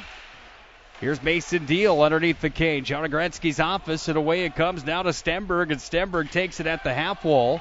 McFall smiling if you've listened to the whole broadcast, and here's a drive, save, rebound, shot in front. Ackerman stoned him. That was Nick Murphy on the doorstep, back in front. Deal a drive, stopped again by Ackerman. Comes back away to Deal, he fires again, and Ackerman all of a sudden getting a workout with 9:23 to play here in the second period. The Magicians are pressuring. Back up to the point, worked back across at the line, and ridden off the puck for the Magi was Marcus, and back to retrieve in his own territories, Nick Murphy. He wears the clear eye-tech mask. He sends it across top route. He goes coast to coast with it up onto the tape for Deal, who gains the zone. Back in his own end, it's Steckler behind the net, taken away by Stenberg, loose in front of the net. Man, the Magi are like sharks in water right now. They are buzzing with 8:55 to play here in the second, as Hertz tries to move it back away up to Stenberg. Hertz battling forward on the near side wall into the offensive zone with some help. Down low with it, handling now. Feld walks out, a drive comes in. Ackerman without his stick pounces on it. He'll hang tight. The Bismarck High fans like it. The Magicians have turned it up here a little bit here in the period, carrying the play. And that time a big scrum in front of the net. The puck squirted out to the right of Ackerman, but before any Magician could get their stick on it, Ackerman belly flopped and froze the puck here with 8:40 remaining in the second period. Still 2-0 Bismarck High over the Minot Magicians. Off the draw, puck comes to the top of the circle. Philly had sent it in, but it was wide on the blocker side. Round to the near side wing and trying to clear the zone for the Demons. They do up to Sardelli. Icing's waved off at 6'5". Dane Sardelli's down low. He delivers back to Petrie on the glove side of Odin Nelson. Sardelli's got it, bottom of the circle, up to the top, near side wall. This is the right side of the radio dial. A drive comes in, save, rebound. Oh, went through the 5-hole and wide of the blue paint. Nelson's back behind the net. Petrie's absolutely spearing Odin Nelson. I can't believe there wasn't a call on that play. Comes back away to the wall at the blue line, trying to clear the zone of the Magi. Petrie's up there, having in a player for the Magi. Now Morelli taken down from behind, and here comes the Magi power play. Out for another one here with 7:55 to play in the second. And the tables may have turned in the favor of the Magi. 9:05 will be the time of that penalty. And heading to the sin bin to feel 2 minutes of shame is Caden Sullivan. And tripping, I believe, will be the call. 2-0 Demons. Minot High trying to pull back within one. Their power play hasn't been on the radar, would be a polite way to say it here in the last 3 games. Well, they'll celebrate when they finally get one, I tell you that much. That coaching staff, the best dressed coaching staff in the entire state. Jordan Willard, John Grubb, and Jason Bennett. They certainly will. That's been my running joke for the last 5 years that they've been in charge. I see blue jeans, not dress pants, so it's not quite the best dressed staff. Look at those jackets they have. The jackets are okay, but they're wearing blue jeans. It's kind of a new trend. I'm a suit tie guy for coaches, always have been. 7.5 to play in the second. Power play was set up behind the Minot High net. They bring it into the offensive zone and down low. It's Feld that takes it coast to coast, crashes in, loose in front of the net, still loose. Morelli there along with help from Nick Murphy. Murphy's got it now in the circle, and it's back up to the point. Corrected, it was Hillman, not Murphy, 16, not 17. Either way, the Magicians have it down beneath the goal line now again as Deal drops it off to Murphy, bottom of the circle, far wing. Shuffles to the point to Feld, back to Murphy. They play catch with it with 1:02 on the power play. Down by 2 of the Magi as Deal works it to the point. Casey Feld again. Dropped it off to the wall where Deal has it. He's at the half boards, down underneath the goal line to Murphy. Strolls it back up to the point, handling. A drive comes in, hit traffic in front of the net, and now it's Murphy that stick handles in the corner. Intercepted there. It's worked back up to the line. Feld holds his own as Caleb Moore tried to clear. Moore tries to clear again. It's worked away to the near side wing and dumped down the length of the ice.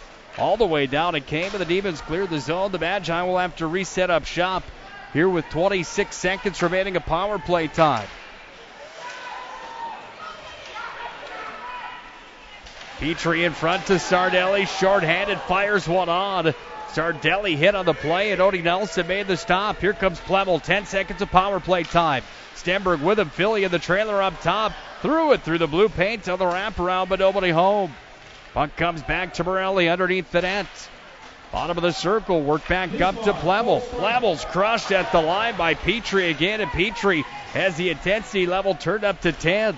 Walking in, Sardelli, look out, Odie Nelson's in the circle at the top of the circle, thought he had the puck underneath the glove, and it goes into the corner. The play continues on, a drive comes in, loose in front of the Magi net, and the puck's away to the near side half wall. Back up to Sardelli, whistles one in, blocker save, handling now in the corner up to the underneath the goal line, bottom of the circle was Wachter. Here comes the Magicians with Stenberg trying to clear the zone. He flips it out at 5:18. Sits on the clock. Still 2-0 Bismarck High. They want more, and here they come with Dayton Deeks. Coast to coast, down it comes. There's an icing.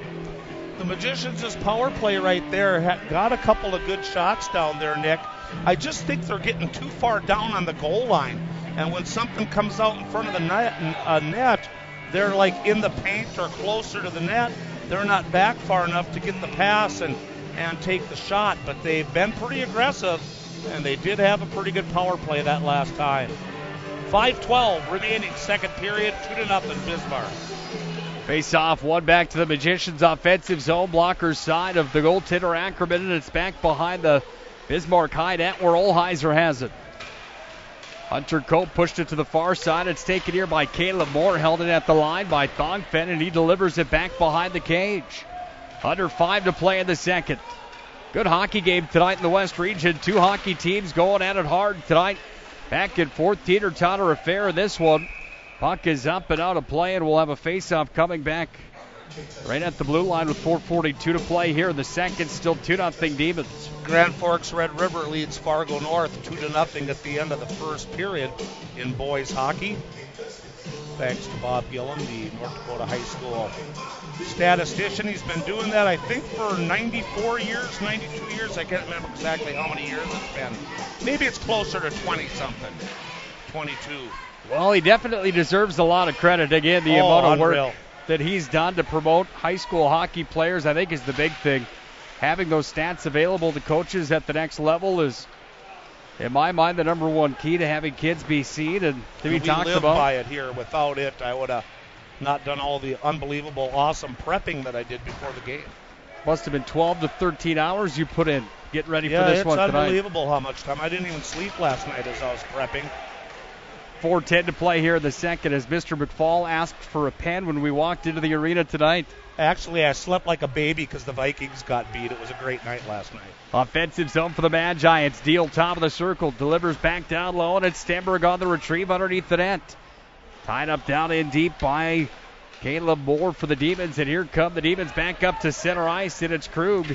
Walks in over the blue line. He's got the game's most recent goal. That was in the first period. Odie Nelson falls on the puck, and he'll hang tight to it. 3:43 to play in the second. Minot High down by a pair, 2-0 Demons. Well, I think the big difference so far in the game is Bismarck's team speed. They've got a couple of guys that have such unbelievable speed that they get past the Minot High forward and right around the defense. I don't think some of the teams are going to be ready for this overall team speed of the Demons. Well, you look at a guy like Riley Opperud right there that flips the puck up to center. Opperud stands 5'7". A guy like Dane Sardelli that got around him on that first goal tonight, that got it to Petrie, 6'5". And sometimes when you step up into the varsity game, a guy like Opperud who's got so much potential and upside, one of the better players on the ice in my mind, it's definitely a shock when you look up at a guy and he stands a whole foot above you and he's got a full beard. Other end of the ice for Morelli, trying to gain the offensive zone now with Fillion. Fillion had a stick ripped right out of his hands there by 11 of Mortensen. And back the other way is Dayton Deeks into the offensive zone. Top of the circle sends it in front. Deeks was crushed into the end wall. Nice play there from Hunter Cope. But it's Deeks again with control, bottom of the circle, right side of the radio dial. Bottom of the circle now underneath the net where the Demons have control again. No winger there on the wall for the Magi. Trying to push it out now is Cope. Trying to move it ahead forward. He does, and it comes out to center, and on the retrieve at center ice. Puck will be picked up here by Caden Sullivan. Move back away at center here from Korsmo, and Korsmo lost it to Hauser. Puck is picked up by the Magicians, and by the Demons, and away with it is Dayton Deeks. Hauser flips it ahead forward right into the Magi bench and a stop in the play with 2:23 to play in the second. So what you're trying to say is when the player pulls up in a minivan and his wife and 5 kids pop out and he's got a beer, you know that you might be in trouble, and the guy's 6'5".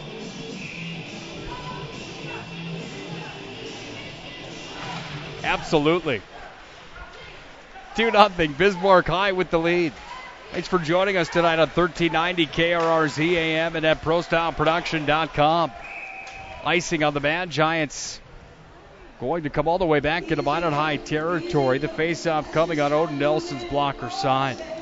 Well, Larry, when you look back to last year in the matchups with Minot High and Bismarck High, Quinn Ackerman played the first one down here in Bismarck, and it was Bismarck that won 5-3. Ackerman turned aside 29.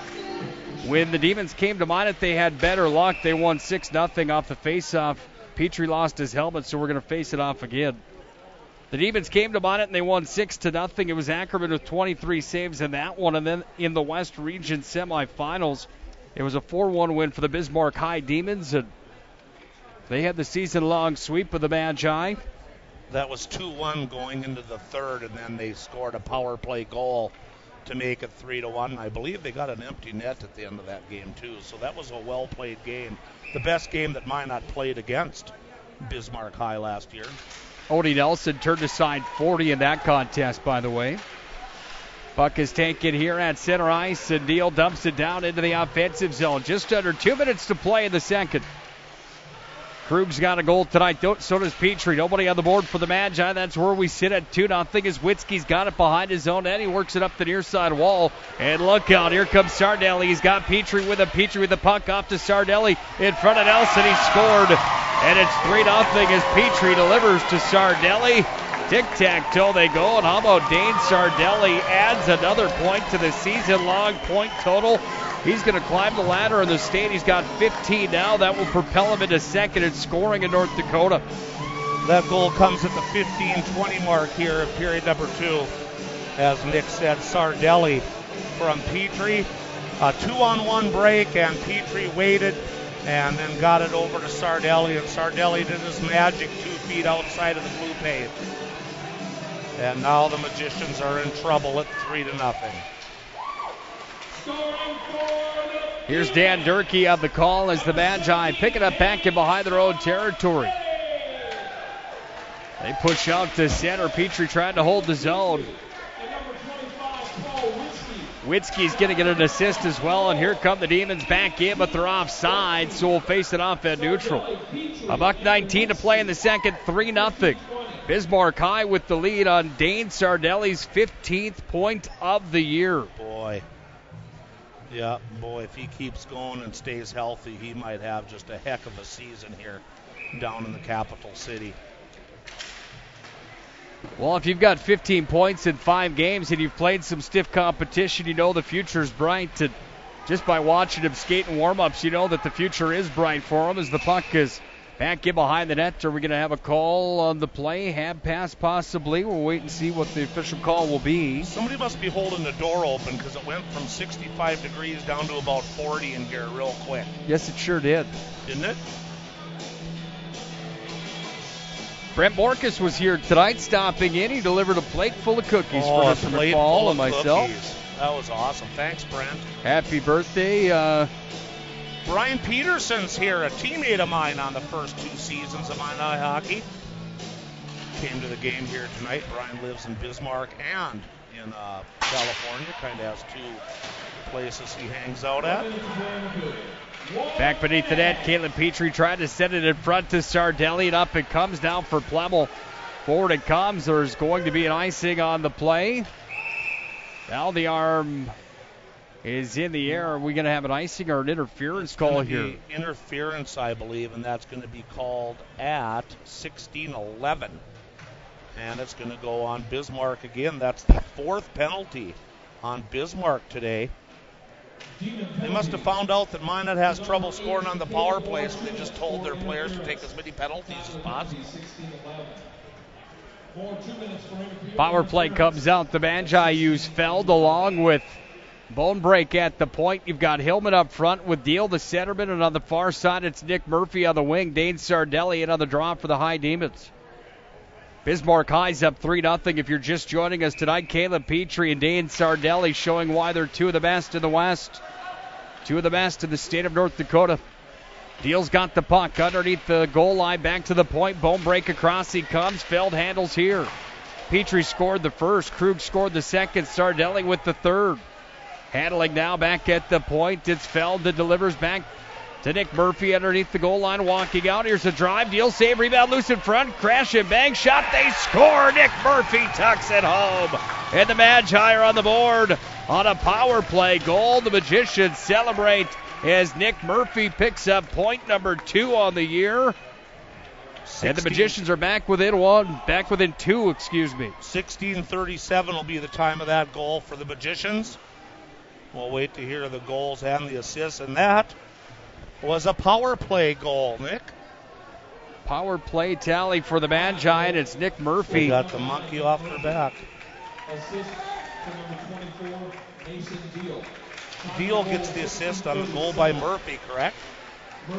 Murphy's first of the year, second point of the season. Mason Deal with the credited assist on the play. Power play goal for the Magi, and they're down by 2. Final 7 seconds in the period. Cut them down, kids. 4-3. We're at 2. And at the end of 2, Minot High will trail by 2. We're going to have some rough stuff after the whistle here to end the second period. A full-on Donnybrook has ensued. Look out, Hertz going at it. Punches being thrown by Wachter. Opperud's in there as well. Opperud and Wachter going toe-to-toe. Hunter Copes in the mix. Winsky in the mix. Riley Opperud. Wow, there definitely were punches thrown, too, by several players. Well, there was a hit after the whistle. It was Stenberg that was cranked on the near side wall, and all of a sudden, some of the young guns for the Magi, like Riley Opperud, come flying in. Opperud says, I don't think so. You're not going to hit my captain like that. Opperud has a Donnybrook there with Witzke involved. Hertz comes flying in. Stenberg in the mix as well. I thought I was in Botno for a while. That was old school. At the end of 2 periods played, Bismarck High adds another one to have 3 total. The Magi get on the board with a power play tally. They have 1. It's 3-1 at the end of 2. Intermission report comes up in just a moment. This is Minot High Magicians Hockey.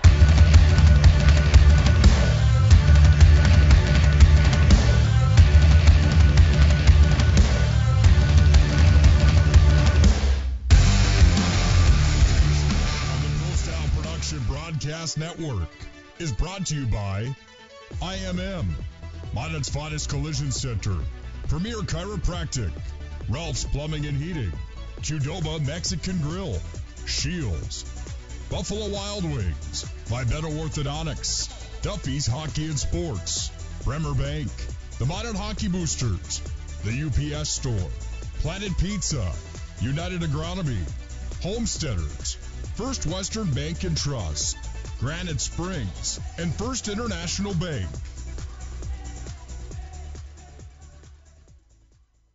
Throughout the areas we serve, First International Bank and Trust employees are actively involved in helping our customers and communities grow. This is Kevin Vigestead from First International Bank and Trust, member FDIC, equal housing lender. Whether it's coaching a Little League team, leading through involvement with nonprofit organizations, or a proud Beaver booster, know that all of us at First International Bank and Trust are committed to giving back to the places where we live and work.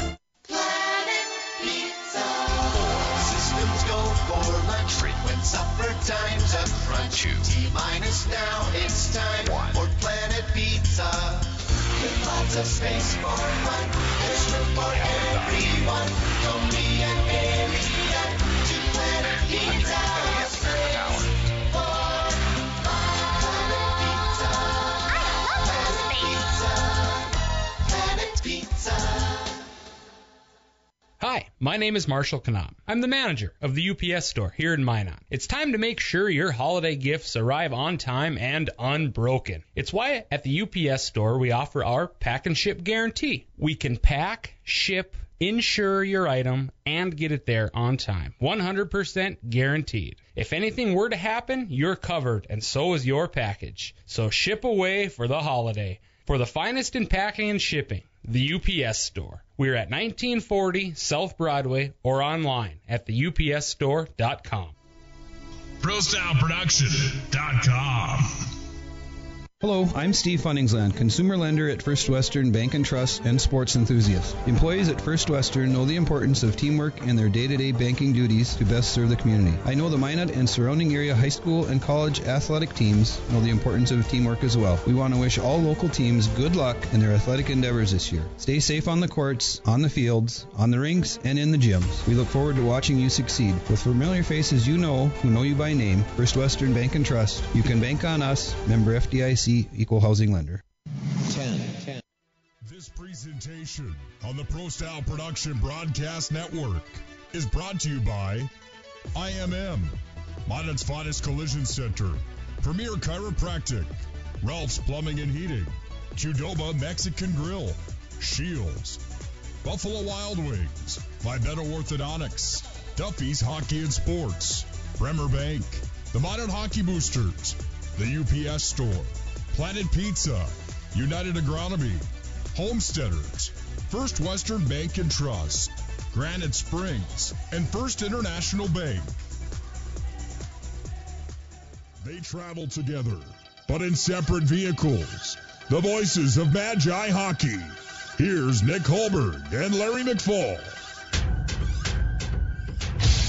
Well, maybe the most entertaining period of hockey that we've seen from the Magi so far this year. 1-1 in that period, Minot High and Bismarck High, but the Demons have two in the first to bring our score to 3-1. An altercation at the end of the period is going to result in some penalty time. We haven't heard what those penalties are yet. Dan Durkee and the crew sorting it out at the bench. 3-1 at the end of two periods. Minot High down by 2. Nick Hulberg and Larry McFall for the First International Bank and Trust Intermission Report. Larry, your thoughts on the contest in an entertaining second period?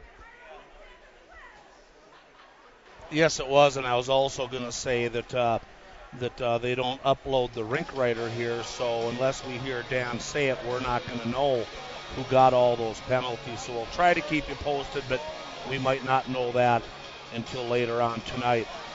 Good game so far. Both teams came out of the gate, I think, pretty physical. As you said, both teams going up and down the ice. The shots are fairly even.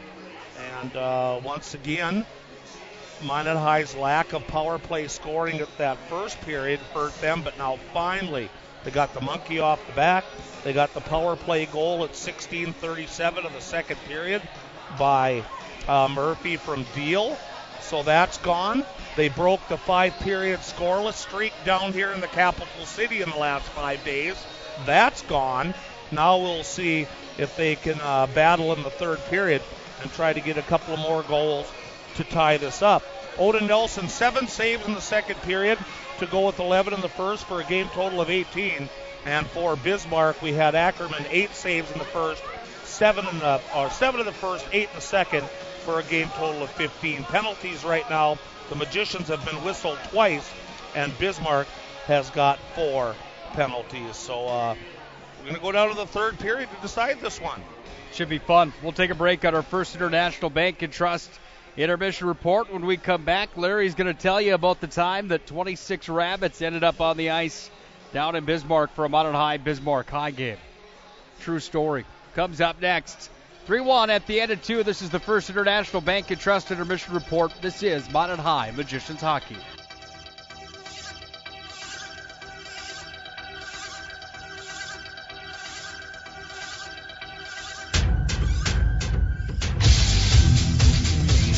First International Bank and Trust employees are actively involved in helping our customers and communities grow. This is Kevin Vigestad from First International Bank and Trust, member FDIC, equal housing lender. Whether it's coaching a Little League team, leading through involvement with nonprofit organizations, or a proud Beaver booster, know that all of us at First International Bank and Trust are committed to giving back to the places where we live and work. It's time for the First International Bank and Trust Intermission Report. First International has you covered. Let's go back to the press box for the stats, analysis, and everything else Magi hockey. 3-1 at the end of 2 periods played. 17 is all that remains here in the capital city tonight. Wachter Arena, the venue for tonight's matchup, as Minot High and Bismarck High go toe-to-toe. Nick Hulberg and Larry McFall. Larry, the story that I want you to tell tonight, if you don't mind, is the one where Minot High and Bismarck High ended up with 26 Jackrabbits on the ice. Obviously, that was across town at the VFW Sports Center, but tell us that story, if you can, in 6 minutes and 50 seconds before the start of the third. One more scoring from Bob Gillen. Red River leads Fargo North 4-0 with 7 minutes left in the second period. Grand Forks Central and Fargo South Shanley, no score at the end of one. Back in the 70s, I can't even remember when it started, but the Bismarck Demon fans started getting rabbits, either maimed, dead, or bloody, and threw them on the ice when Bismarck scored on Minot at their home games. And it just kind of got to be more and more. It started with 4 or 5 rabbits on the ice. Botno started doing it then. Botno fans would throw rabbits on the ice when they scored on Minot. The Minot fans back in the 70s would take sparrows and robins and paint them blue. And when we scored on the Jamestown Blue Jays at the All Seasons Arena, the Minot fans would throw out buckets of dead birds. And so this just kept on going and going. The rabbits at Minot High games, the dead birds at Jamestown games. And finally, Minot High was playing Bismarck High when Rob and I were doing the radio. And it was a big game at that time. I can't even remember what year it is. I'd have to go home and look at our 2005. It was 2005.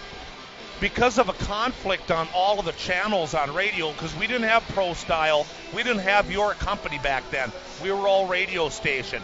And if they couldn't get us KCJB or cars, we couldn't do the game. So here's this big matchup at the end of the year between Minot High and Bismarck, and we can't do it on radio. So Rob and I are going, well, let's at least go down and watch it.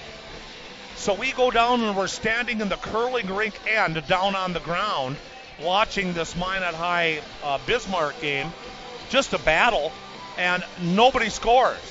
And nobody scores, and nobody scores, and now it's late in the third period.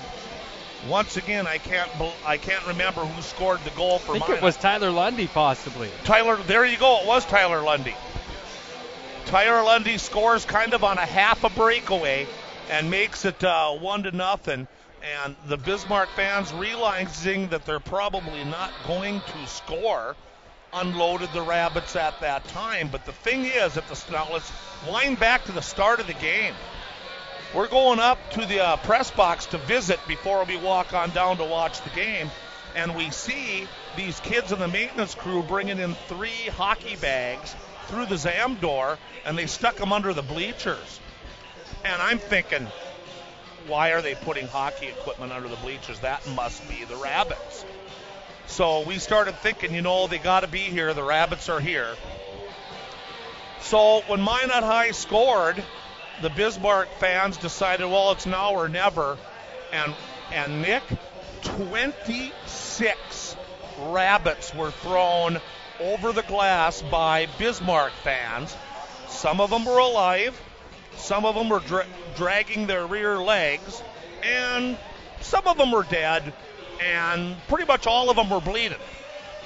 And it was the ugliest. If PETA would have been there, the whole rink would have been shut down. And they were everywhere. And they're flying everywhere. So the referees, I remember Tim Polzine was one of the referees, goes down to the ZAM gate to get a shovel to start pushing these things down to the ZAM gate. And it was so funny. As Tim is skating, another one flies out of the crowd at him. And Polzine calmly takes his shovel up and bats it out of the air. And it took them a while to clean up the rabbits. It took them a while to scrape up the blood. Minot High wins it 1-0, and we were so mad that we weren't broadcasting that game that night that Rob and I decided to go into the studio the next day and cut our own little recap of that goal happening. I still have that audio, and folks, I promise that Nick and I are going to get it queued up one of these games. We named it a Bunny Gate audio. It's about 3 minutes long, and it's our rendition of how we would have called the play if we would have been on the radio. So for us, we're just loving it, joking and laughing. But I think that took it too far at that stage. You think? Yeah. 26 was too far. That took it a little bit too far. So now we didn't see any tonight. We didn't see any at Century. This hasn't happened now. For the last time I can remember a rabbit is probably 2007 in the Lumber Dome.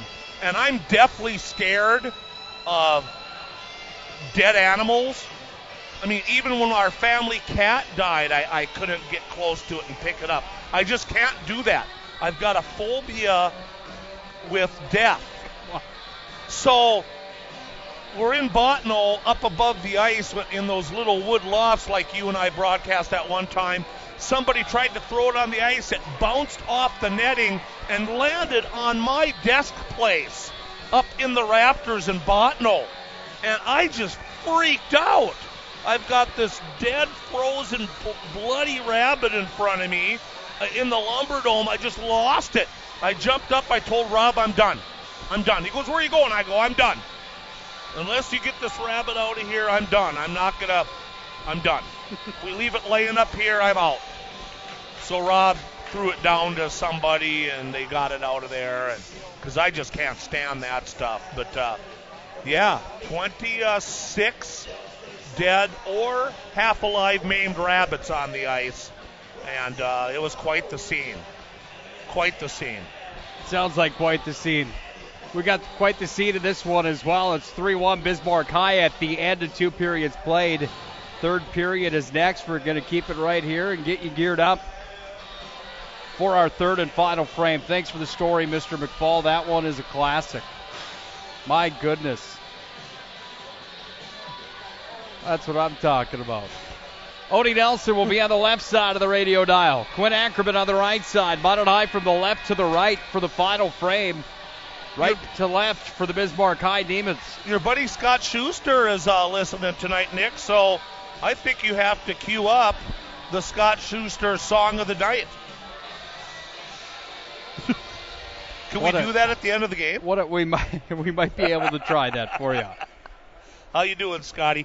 Sure appreciate him listening tonight and everything he does for the hockey community. You talk about former magicians that are having good runs with hockey after the high school game. Well, Scott Schuster's son Connor playing for the MSU Beavers and having a good campaign as a freshman, seeing plenty of ice time for Minot State.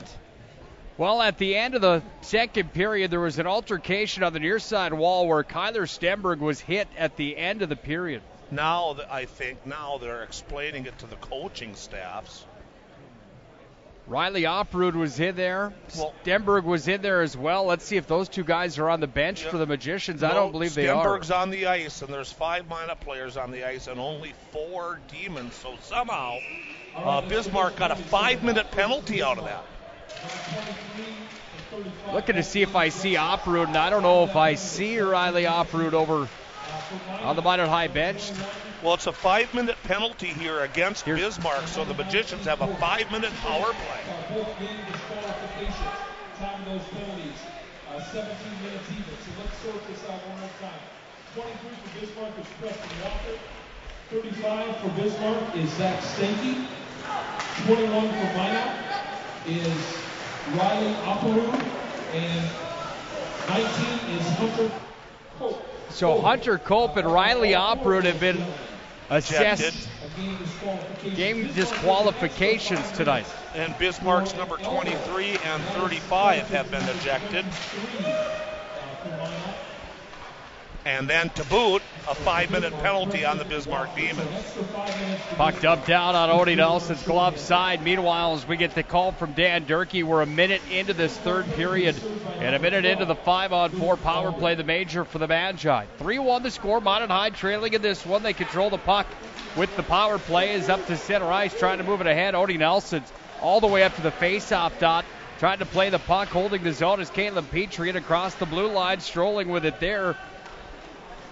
And dumping it down to the corner. Worked away by Nice. Handling back in his own territory. Isaac Olheiser moves it all the way coast to coast and in behind Odin Nelson, where he drops it back to Thongfett. Other end of the ice for the Magi. It's Feld on the forecheck and back to retrieve as Richards for the Demons. Puck comes up to Bone Break, top of the circle now up at the blue line for the Magi. Power play set up here where Murphy lets it go down to Deal. Deal being hounded to the corner there, and Deal's going to spin away from the check, works it to the point. Bone Break's got it, drops it back to Deal, lost a handle on it, and a howitzer taken from Caitlin Moore. He'll launch it all the way down at Odie Nelson, who's out to the left of his cage to play it. 2:50 to play on the power play. 14:47 to play in the third. Minot High down by a pair as Bonebreak fires to center for Feld. Into the offensive zone it comes, but it's Dayton Deeks that's got it, and Deeks will take it and fire it out to center ice. Bonebreak's got it back. He's met by Sardelli and railed into the Bismarck High bench. No call on the play as the puck comes back into Minot High defensive territory. Bonebreak back in with it. He's over the blue line. Hit on the play again, and this time the puck's taken up by Braxton Neese. He fires it off the glass and all the way out and down into Minot High D territory, where Stenberg's back on the retrieve. 3 minutes gone already on this 5-minute major. Here's Hertz up to center ice. We're down to 14:05 to play in the third. Still 2-1 Minot High. 3-1 Minot High trailing in this one as Thomthek is back to retrieve in his own territory behind Odin Nelson. Puck comes back away to Philly, and he's in right at the blue line, losing a handle on it, and back the other way we go for the Demons. All the way down into Minot High territory. It's Furman that gets into 22 Stenberg. Furman's away with the puck and shorthanded. Furman putting out a clinic on the penalty kill with 1:35 remaining. He's got it pinned up in Minot High territory. Minot High frees it, and away with it comes Hertz, who's back behind his own net, setting up shop on the power play. The Magi power play has struck on one of its 4 opportunities tonight. This is its 5th chance as Fillion goes coast to coast and takes it down on the blocker's side of Ackerman. Caleb Petrie trying to move it away. Now Aiden Morelli in front of the Bismarck High net, taken here and lifted all the way out. Dayton Deeks sails it the length of the ice, and Odie Nelson leaves it back behind the net. He gave it away, and on it now is Petrie away to the near side wing, who pushes it back into his own territory. This is Sullivan back in his own D end for the Demons. Worked it to his D partner on the far side. Olhauser sends this one in the air all the way out and down. Nelson at the bottom of the circle to play, and Odie comes out and sends it off the glass up to center ice, where it's Dane Sardelli that's got it back. And Sardelli spins it up to center ice, where Derwin Hauser tries to gain the offensive zone. The Demons take it and dump it right back in. 30 seconds on the power play for the Magi, and Nelson just fires it right up to center ice. And the Demons have control of it with 20 seconds remaining on their penalty kill. Dane Sardelli takes it down to the blocker side of Ackerman, takes it for a stroll behind the net.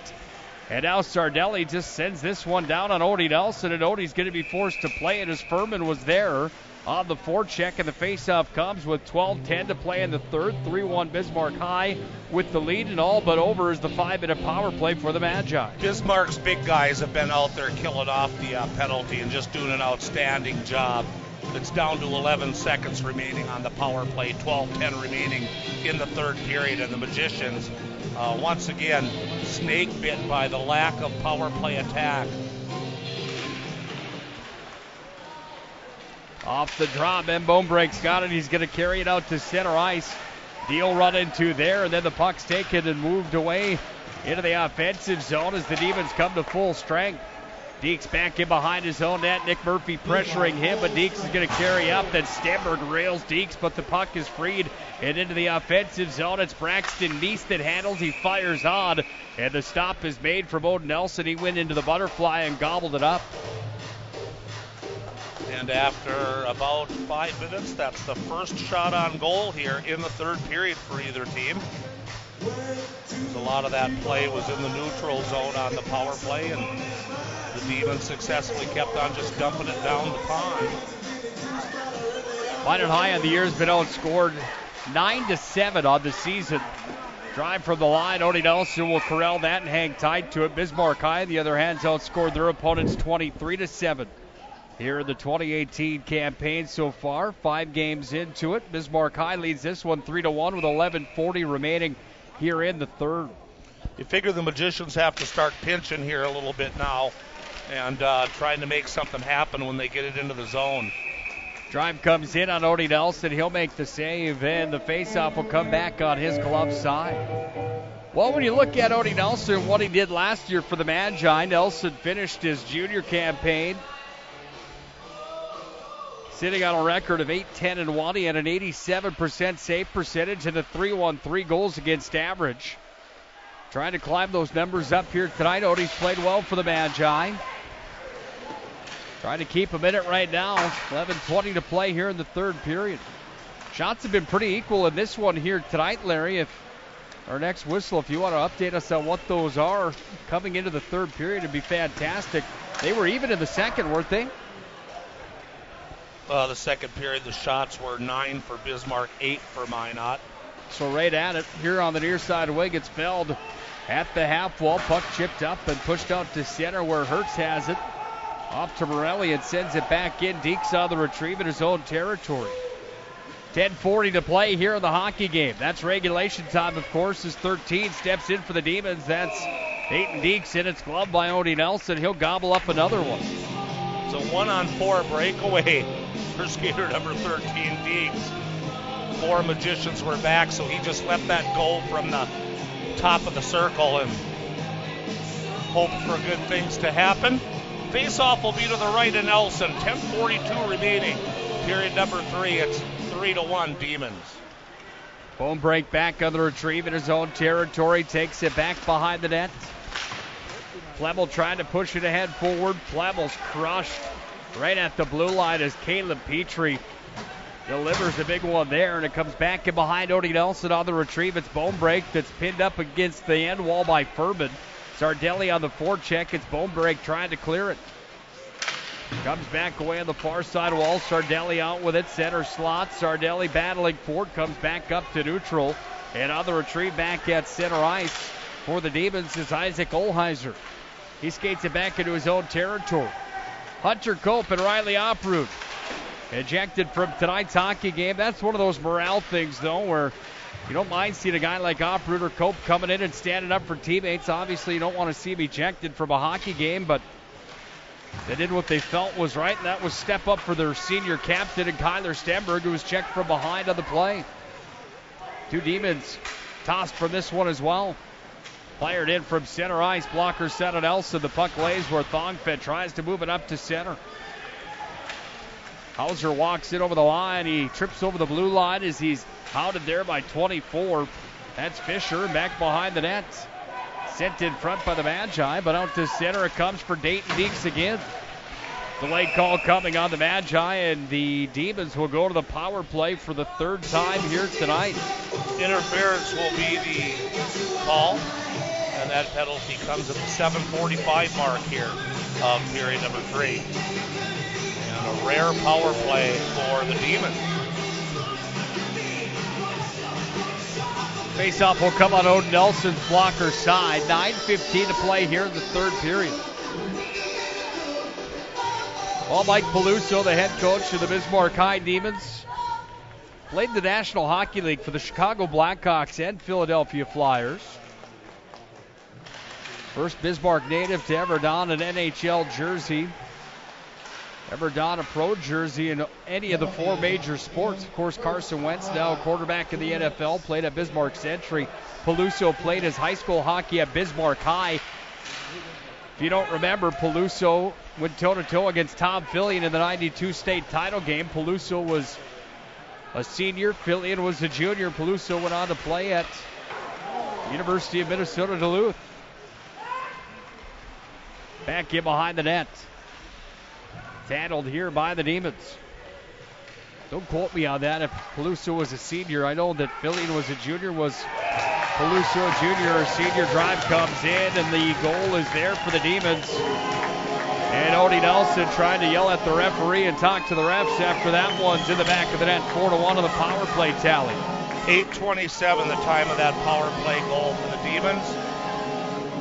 I believe number 7. Petrie second of the night. Petrie.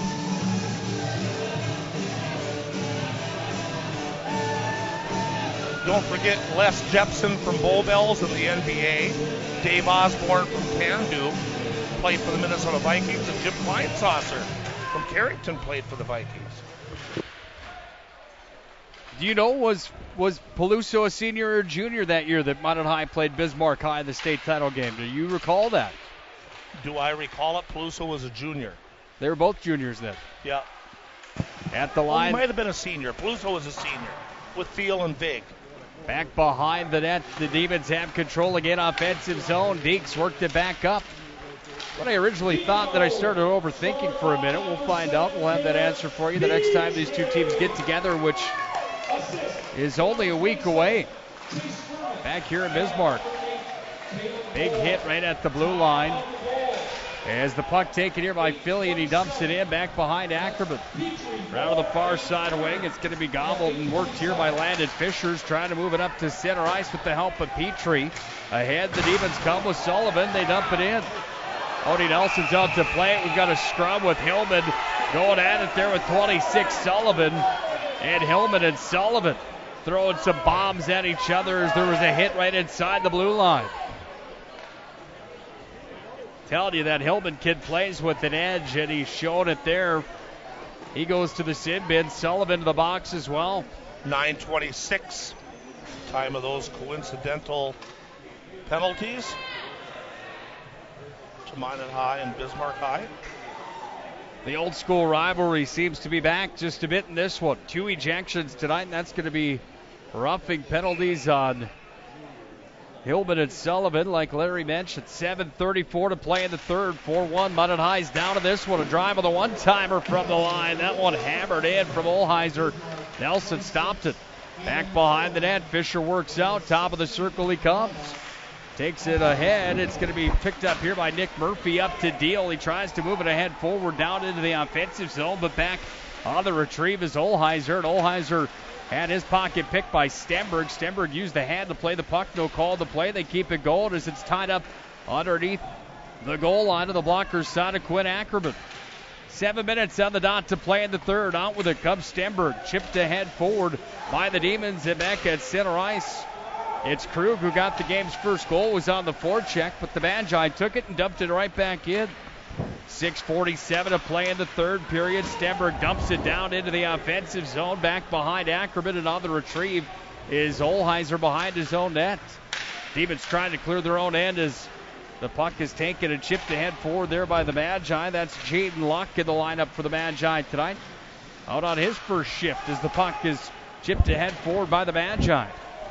6:23 to play here in the third period. The Magicians are down by 3. It's 4-1 as Bone breaks back on the retrieve in his own territory. Bone break behind his own net. Hauser on the far side wall trying to move it ahead now to the zone. Luck's got it in the corner now. D zone trying to clear are the Magi. Puck worked away to the near side wing as Minot High's quote-unquote fourth line on the ice surface. Demons and Farnsworth checking hard with just under 6 to play in this 4-1 third period. They have the advantage. They also have the puck as they dump it in from Grayson Farnsworth in behind Odie Nelson, who left it back in behind the net. Puck's taken up the far side wall, held it at the line. That one whistled in with the shot from Moore. It was hit in front of Odie Nelson by a defender in front of the net, and here come the Magi out to center. Bone break across neutral ice, moving it ahead forward for the Magi is 23. That's Isaiah Thogfett, his first varsity action of the year. Demons with control of the puck. Their top units back out. So is the Magi's. Fillion on the back check. Sardelli on the forecheck. And it's gobbled up by Odie Nelson with the catching mitt. Will face it off on his blocker side. 5:15 to play here in the third period. 4-1. Minot High trailing in this one. Petrie's got a pair of them tonight. Sardelli's got one. Krug's got the other. Bismarck High's got the 4-1 lead. Minot High's power play did score, though. That's the bright side for the Magi. Sardelli wound up that big left-handed slap shot and it went off of a pair of breezers in front of the Magi net. Here come the Magicians out to center. Casey Feld couldn't wrangle the intended pass for him, and Deeks moves it back up to Furman. Down it comes behind Odie Nelson. And Gabe Thongfence on the retrieve behind his own net, hounded by Petrie. Furman gets it back to Petrie up at the line. The Demons with control to cross for Deeks. Deeks at the top of the circle. Glove side of Odie Nelson. Now Peyton Fillion's got it. Celebrating Tom Fillion's birthday today.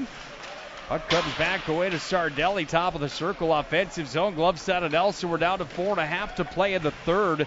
And Bismarck High's on its way to its perfect 5-0 record to start 2018-2019 unless the Magi can find an answer quickly. Fillion behind the net, tried to feed it in front to Morelli. Fan of the one-timer. Deeks has a head of steam as Furman joins him. Deeks makes a fancy move, a drive. Oh, what a save from Odie Nelson. What a move from Dayton Deeks. Boy, that was smooth, wasn't it, Dick? Comes cutting on in from the face-off circle to the left of Nelson. Cuts across the slot, and just a nice little backhand. And Odin Nelson stayed with it and had it long enough for the referee to blow the whistle. Face off to the right of Nelson. 4:10 to play here in the third period. Puck controlled by the Demons. They've got it back behind the cage of Nelson. Demons look to add more. Steckler fires one in. That one went wide on the glove side. Now to center ice. Here's Jack Plemmel. Plemmel walks over center. He delivers a crushing blow on Sullivan. Tried to send it back in front with the help of Murphy, as it's going to be pushed back up to the center slot. Murphy pushed in the center slot in front of the Bismarck High net. Back the other way. Bone break on the retrieve. Taking it away is Braxton Neese. On angle shot, fired it up and wide. And the puck all the way back to center on the retrieve for the Demons. They come back into their own territory to pick it up here with Caleb Moore. This has been a physical hockey game here tonight with Bismarck High, Minot High. It's fired in from center ice, and down it comes off the tape of Matt Marcus for the Magi. Back to center ice. It's touched by Stenberg, but he's whistled on the offside. Yeah, it's been very physical. It's been fast. And Bismarck appears to be a better team than Minot. But, boy, you can't take away Minot's determination tonight, Nick, and how hard the Magicians have played.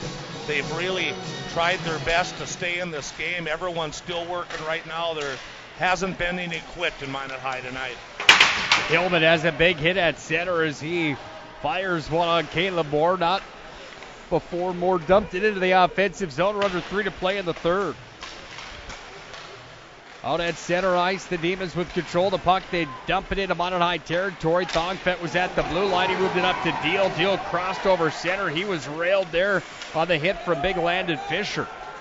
Derwood Hauser centering feed. No one home for the Magi. The puck comes back out to neutral, and here come the Demons again. Richardson in all alone. Fires it in. He scores. Chipped it over the blocker of Odie Nelson. And it's 5-1. That goal is going to come at the 14:28 mark. And what a play there by Remington Richardson. He picked that puck up at the blue line, and just once again, Bismarck speed. He just jetted around the defense and then deposited it in the back of the net past Nelson after he got him to move. And once again, speed kills for the Bismarck Demons. Nice little chip shot there from Richardson. Just put it up and over the shoulder. Richardson, the freshman, his first goal for the Bismarck High Demons. Unassisted. It will be an unassisted tally, one that Richardson will remember here in his freshman year. Sardelli's back in with it. Here's Sardelli in front of the net, a drive. That one went just wide. Sardelli down low underneath the goal line. He's got Furman with him. In front of the net, pad save. Nelson loose in front, trying to work it back up. Handled again. Puck's loose in the slot, taken and sent out, and all the way down it comes the length of the ice. This will be an icing on the Magi. Will face it back off the Minot High defensive end. face-off comes back down to the right of Odie Nelson. We're down to 1 minute and 50 seconds remaining here in regulation play. And the Bismarck Demons have this one well in control now by a score of 5-1. 5-1, the Demons have the advantage. Face off on Nelson's blocker side. It's taken here and worked away to the far side wing to Murphy. Up to center ice, Stenberg, head of steam. He's got Plemmel with him in front. Plemmel in front of the net, backhand. Oh, he took too long to fire it, and Ackerman stoned him. A minute 34 to play in the hockey game of the Magi. Had an excellent chance. They just couldn't find the back of the net. Yeah, Plemmel tried to go to the first floor, and he ended up flipping it up to the third floor. 1:25 to play in the third period. Icing on the Demons. Very rare icing on the Demons, and this faceoff will come down to the right of Quinn Ackerman. Seems to be a thorn in the Magician's side. This will probably be his third win head-to-head against the Magicians. Face-off on Ackerman's blocker side. It's Stenberg back behind the cage. In fact, I think maybe it's his fourth win head-to-head against Minot High. Centering feed, a drive comes in. That one into the catching mitt of Odie Nelson. He'll hang tight to it. Well, we'll tell you, Larry, last year the Demons were led in goal by Austin Martin.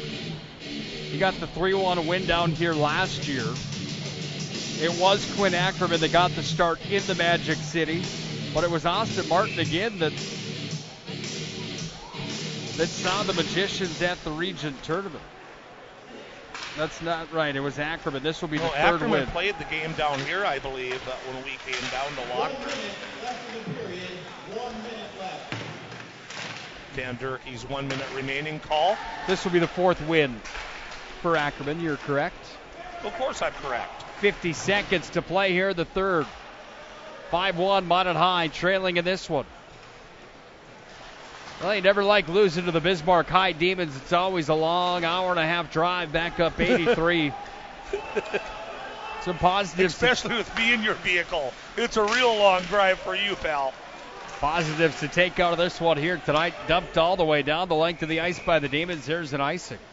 Stars of the game brought to you by Minot's Finest Collision Center will take place in our Pro Style Production DJ Services post-game show.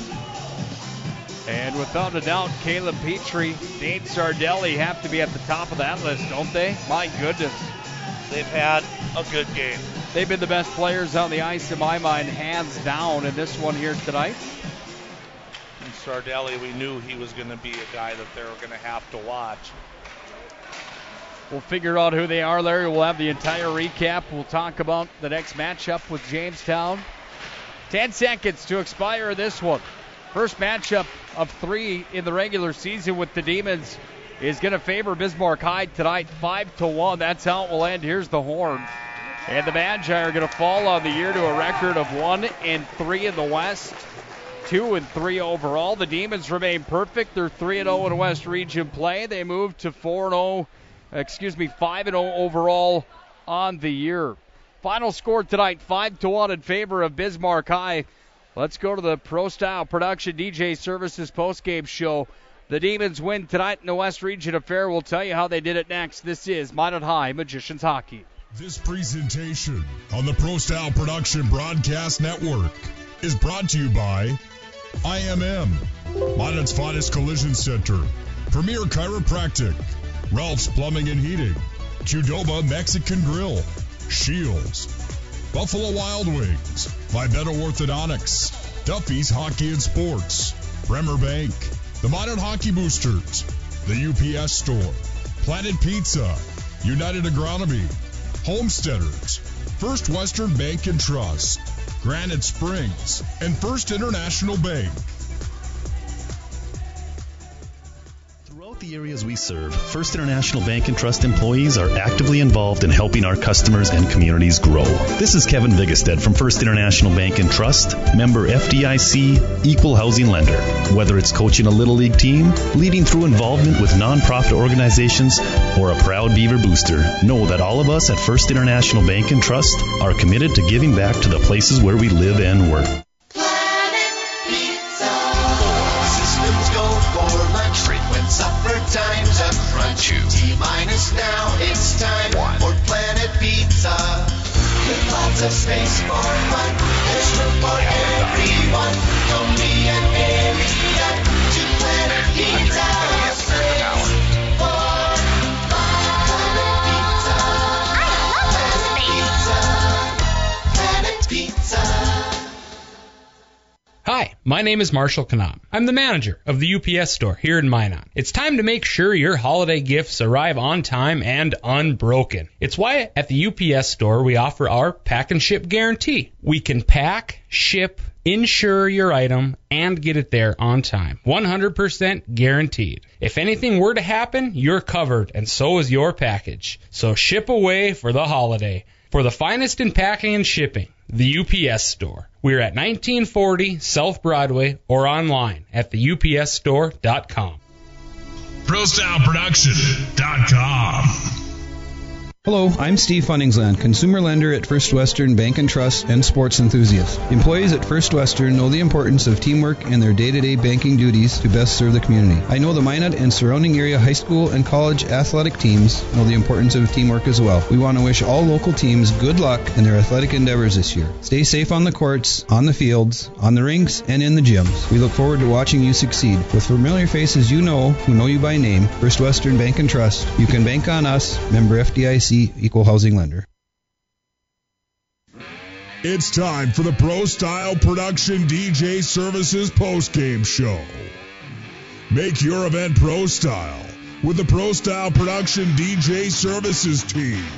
Visit ProStyleProduction.com and make your event pro style.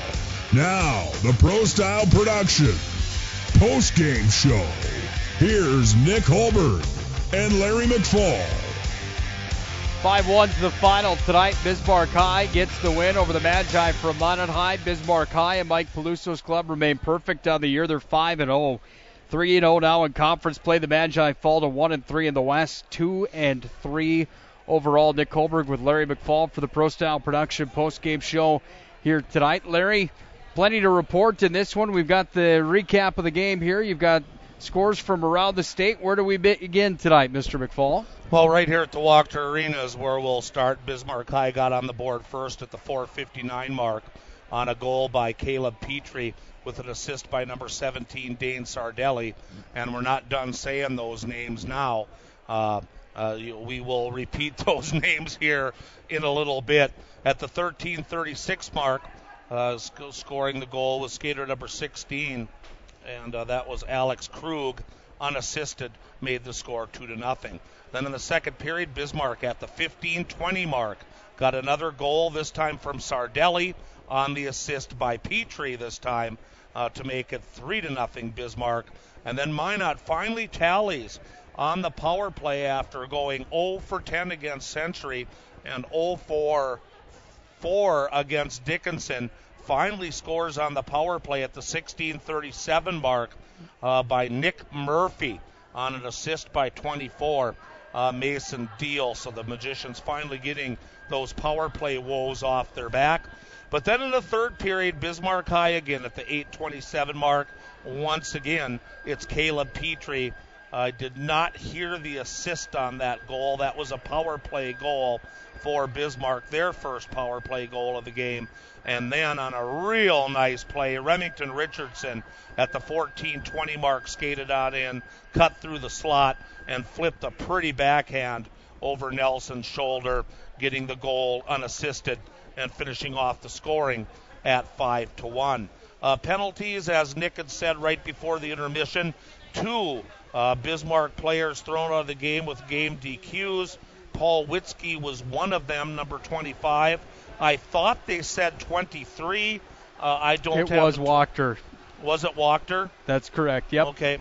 And for Minot High, the 2 skaters that were thrown out of the game were Riley Opperud and number 19, Hunter Culp, as they came to defense of Kyler Stenberg on what they thought wasn't a very clean hit on the Magician players. So there was the 4 DQs. Outside of that, and outside of those penalties, Bismarck High whistled 7 times for 14 minutes, and the Magicians once, twice, 3 times for 6 minutes. So Bismarck led the penalty minutes as well.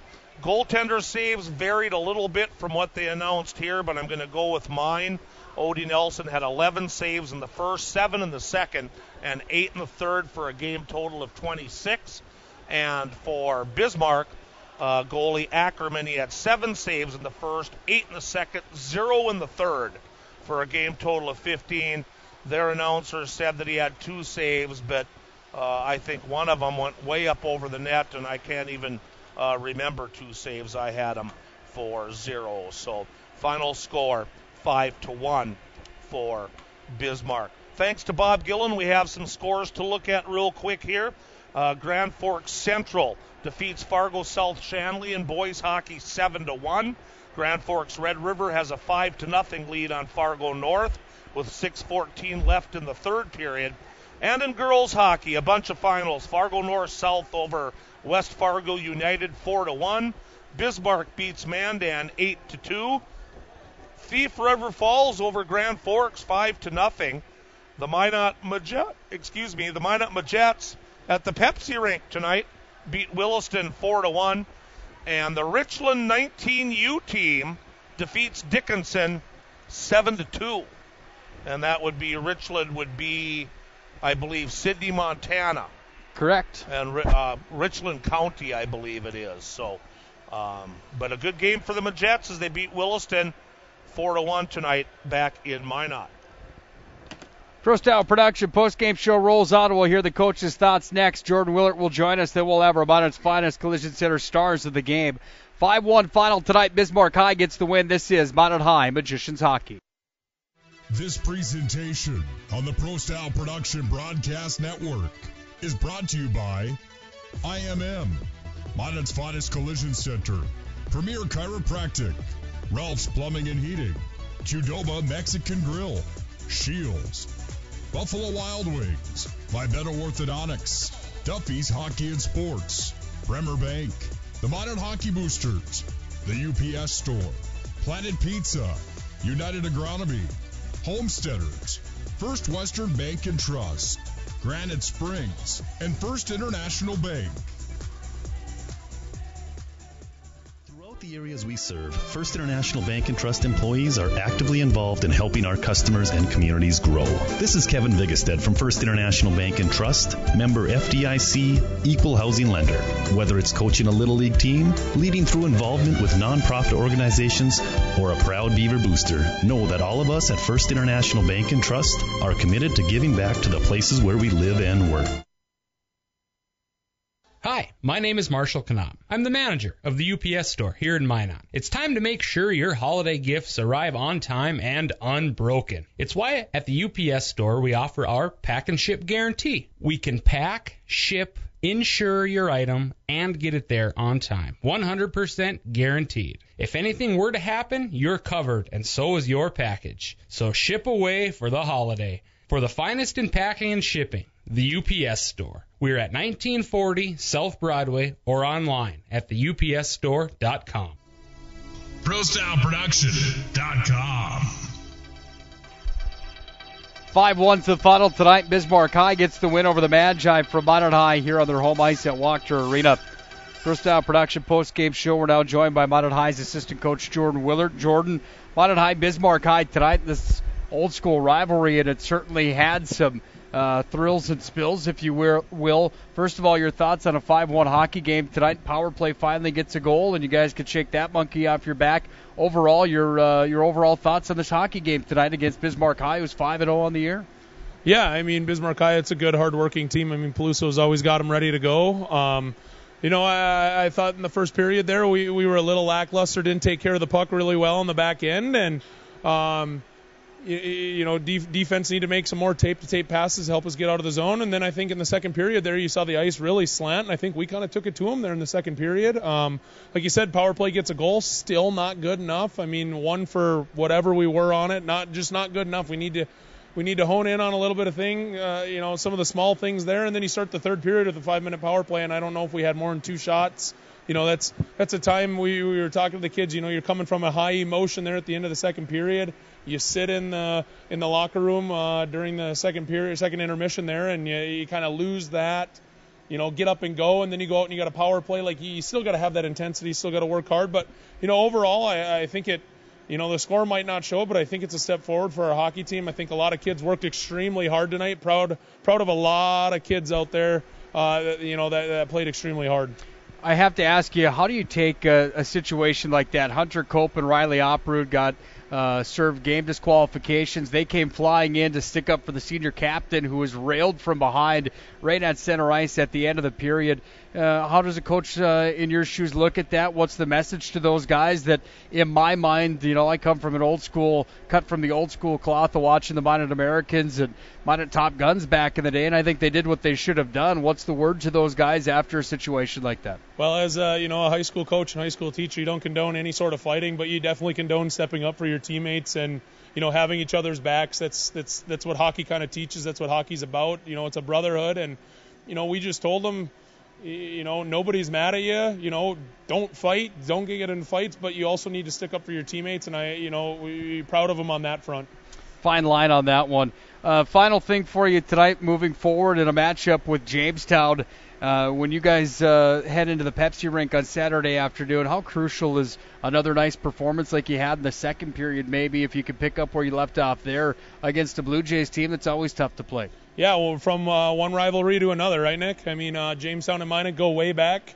A lot of boiling water there a little bit, and it's important for us to get out of there with 3 points. You want to continue to take step forward, especially in the standings, and we just need to come out and work extremely hard like we did for, I thought most of the game tonight, and if we do that, I think we'll be all right. And like we told the kids in the locker room, the nice thing is you get to play again Saturday. Thanks for your time tonight, and safe travels home. We'll see you Saturday afternoon. All right, thanks. Have a good one, Nick. That's Jordan Willert, the assistant coach of the Minot High Magicians. And I think Willert kind of pegged it on the head when he said that it's a step in the right direction tonight for the Magi and the program. It's that time of the night for Minot High Magicians hockey. It's time for the Minot's Finest Collision Center Stars of the Game. Minot's Finest Collision Center. We are Minot's Finest.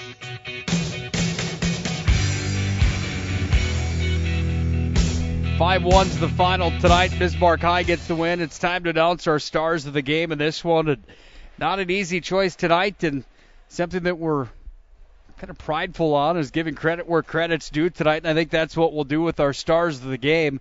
We'll give the third star of the night, and you could argue with me if you'd like, Mr. McFall, after him, but third star of the night, Nick Murphy for the Minot High Magicians, gets another goal or another point on the year, and the power play scores for the Magi. Murphy will be my third star of the game tonight. Number 2 star of the game tonight, I thought that Dane Sardelli was the best player on the ice at times, number 17 for the Demons, and 2-point night for him tonight. But Caleb Petrie, my goodness, his physical presence on the offensive side of the ice, the defensive side of the ice, and the neutral ice zone. He was on the score sheet twice tonight. Caleb Petrie, in my mind, was the best player, and Bismarck High certainly used that tonight in a 5-1 win. I've got Petrie, Sardelli, and Nick Murphy as my 3 stars of the game. Your thoughts? Right when we thought we had it made when Irie and Isaiah Thomas went away for Century, now we have Petrie and Sardelli for Bismarck High. They both played a great game. They're both so big and physical, and they can sure bounce the bodies around when they have to. The Magicians competed, and I didn't get a chance to listen to the interview with Jordan Willert. You just got done talking. Had to make it to the restroom before they locked the door for the rest of the night. But the Magicians competed. They didn't sit back. I mean, the Magicians are trying hard all game long. Finally got that power play goal. Bottom line, they lost to a better hockey team. But I don't think they need to hang their heads over this one. I thought the whole roster played very, very hard, never gave up. Once again, didn't get some of the puck luck breaks. But, hey, they lost to a good hockey team, but I thought they hung in there for most of the game. So I think things still looking up for the Magicians. Closing thoughts for you, is that it? It was a bright side. That's exactly what Coach Willert said. Yeah, and finally score on the power play. It's good to get that monkey off the back after going 0 for 10 in that Century game. And then the game you did on Saturday at home against Dickinson, same thing. To finally get a power play goal, I think, that might change the whole special team units. You never know. That might make them start clicking. So hopefully that's something they can look forward to going into Saturday night's game. Agreed. Update from across the river. Mandan Century all over Mandan tonight, 6-1 in that one. We'll have the finals and a look around the state on Saturday as well. Special thanks again to Mr. Larry McFall for joining us here tonight. Huge thanks to Brent Borkus for the power cable and equipment up here in the press box at Wachter Arena. We sure appreciate him, and the batch of cookies that was delivered by Mr. Borkus. Happy holidays to you and your family, Brent. Always great seeing you. Special thanks again to Mike Peluso for his time tonight. Special thanks to Jordan Willard and John Grubb. For Mr. Larry McFall, I'm Nick Hulberg signing off from Wachter Ice Arena tonight. Caleb Petrie has 3 points for the Demons. He leads them to a 5-1 win over the Magi. They remain perfect at 5-0. The Magicians fall to 1-3 in the West, 2-3 overall, but they're back at it on Saturday afternoon against the Jamestown Blue Jays. Planet Pizza pregame show can be heard at 4:40. Until then, please have a great night. Thanks for joining us at ProStyleProduction.com and at 1390 KRZ. Nick Hulberg signing off from Bismarck. Good night, and God bless. On the Pro Style Production Broadcast Network is brought to you by IMM, Minot's finest collision center, Premier Chiropractic, Ralph's Plumbing and Heating, Qdoba Mexican Grill, Shields, Buffalo Wild Wings, Vibeto Orthodontics, Duffy's Hockey and Sports, Bremer Bank, the Minot Hockey Boosters, the UPS Store, Planet Pizza, United Agronomy, Homesteaders, First Western Bank and Trust, Granite Springs, and First International Bank.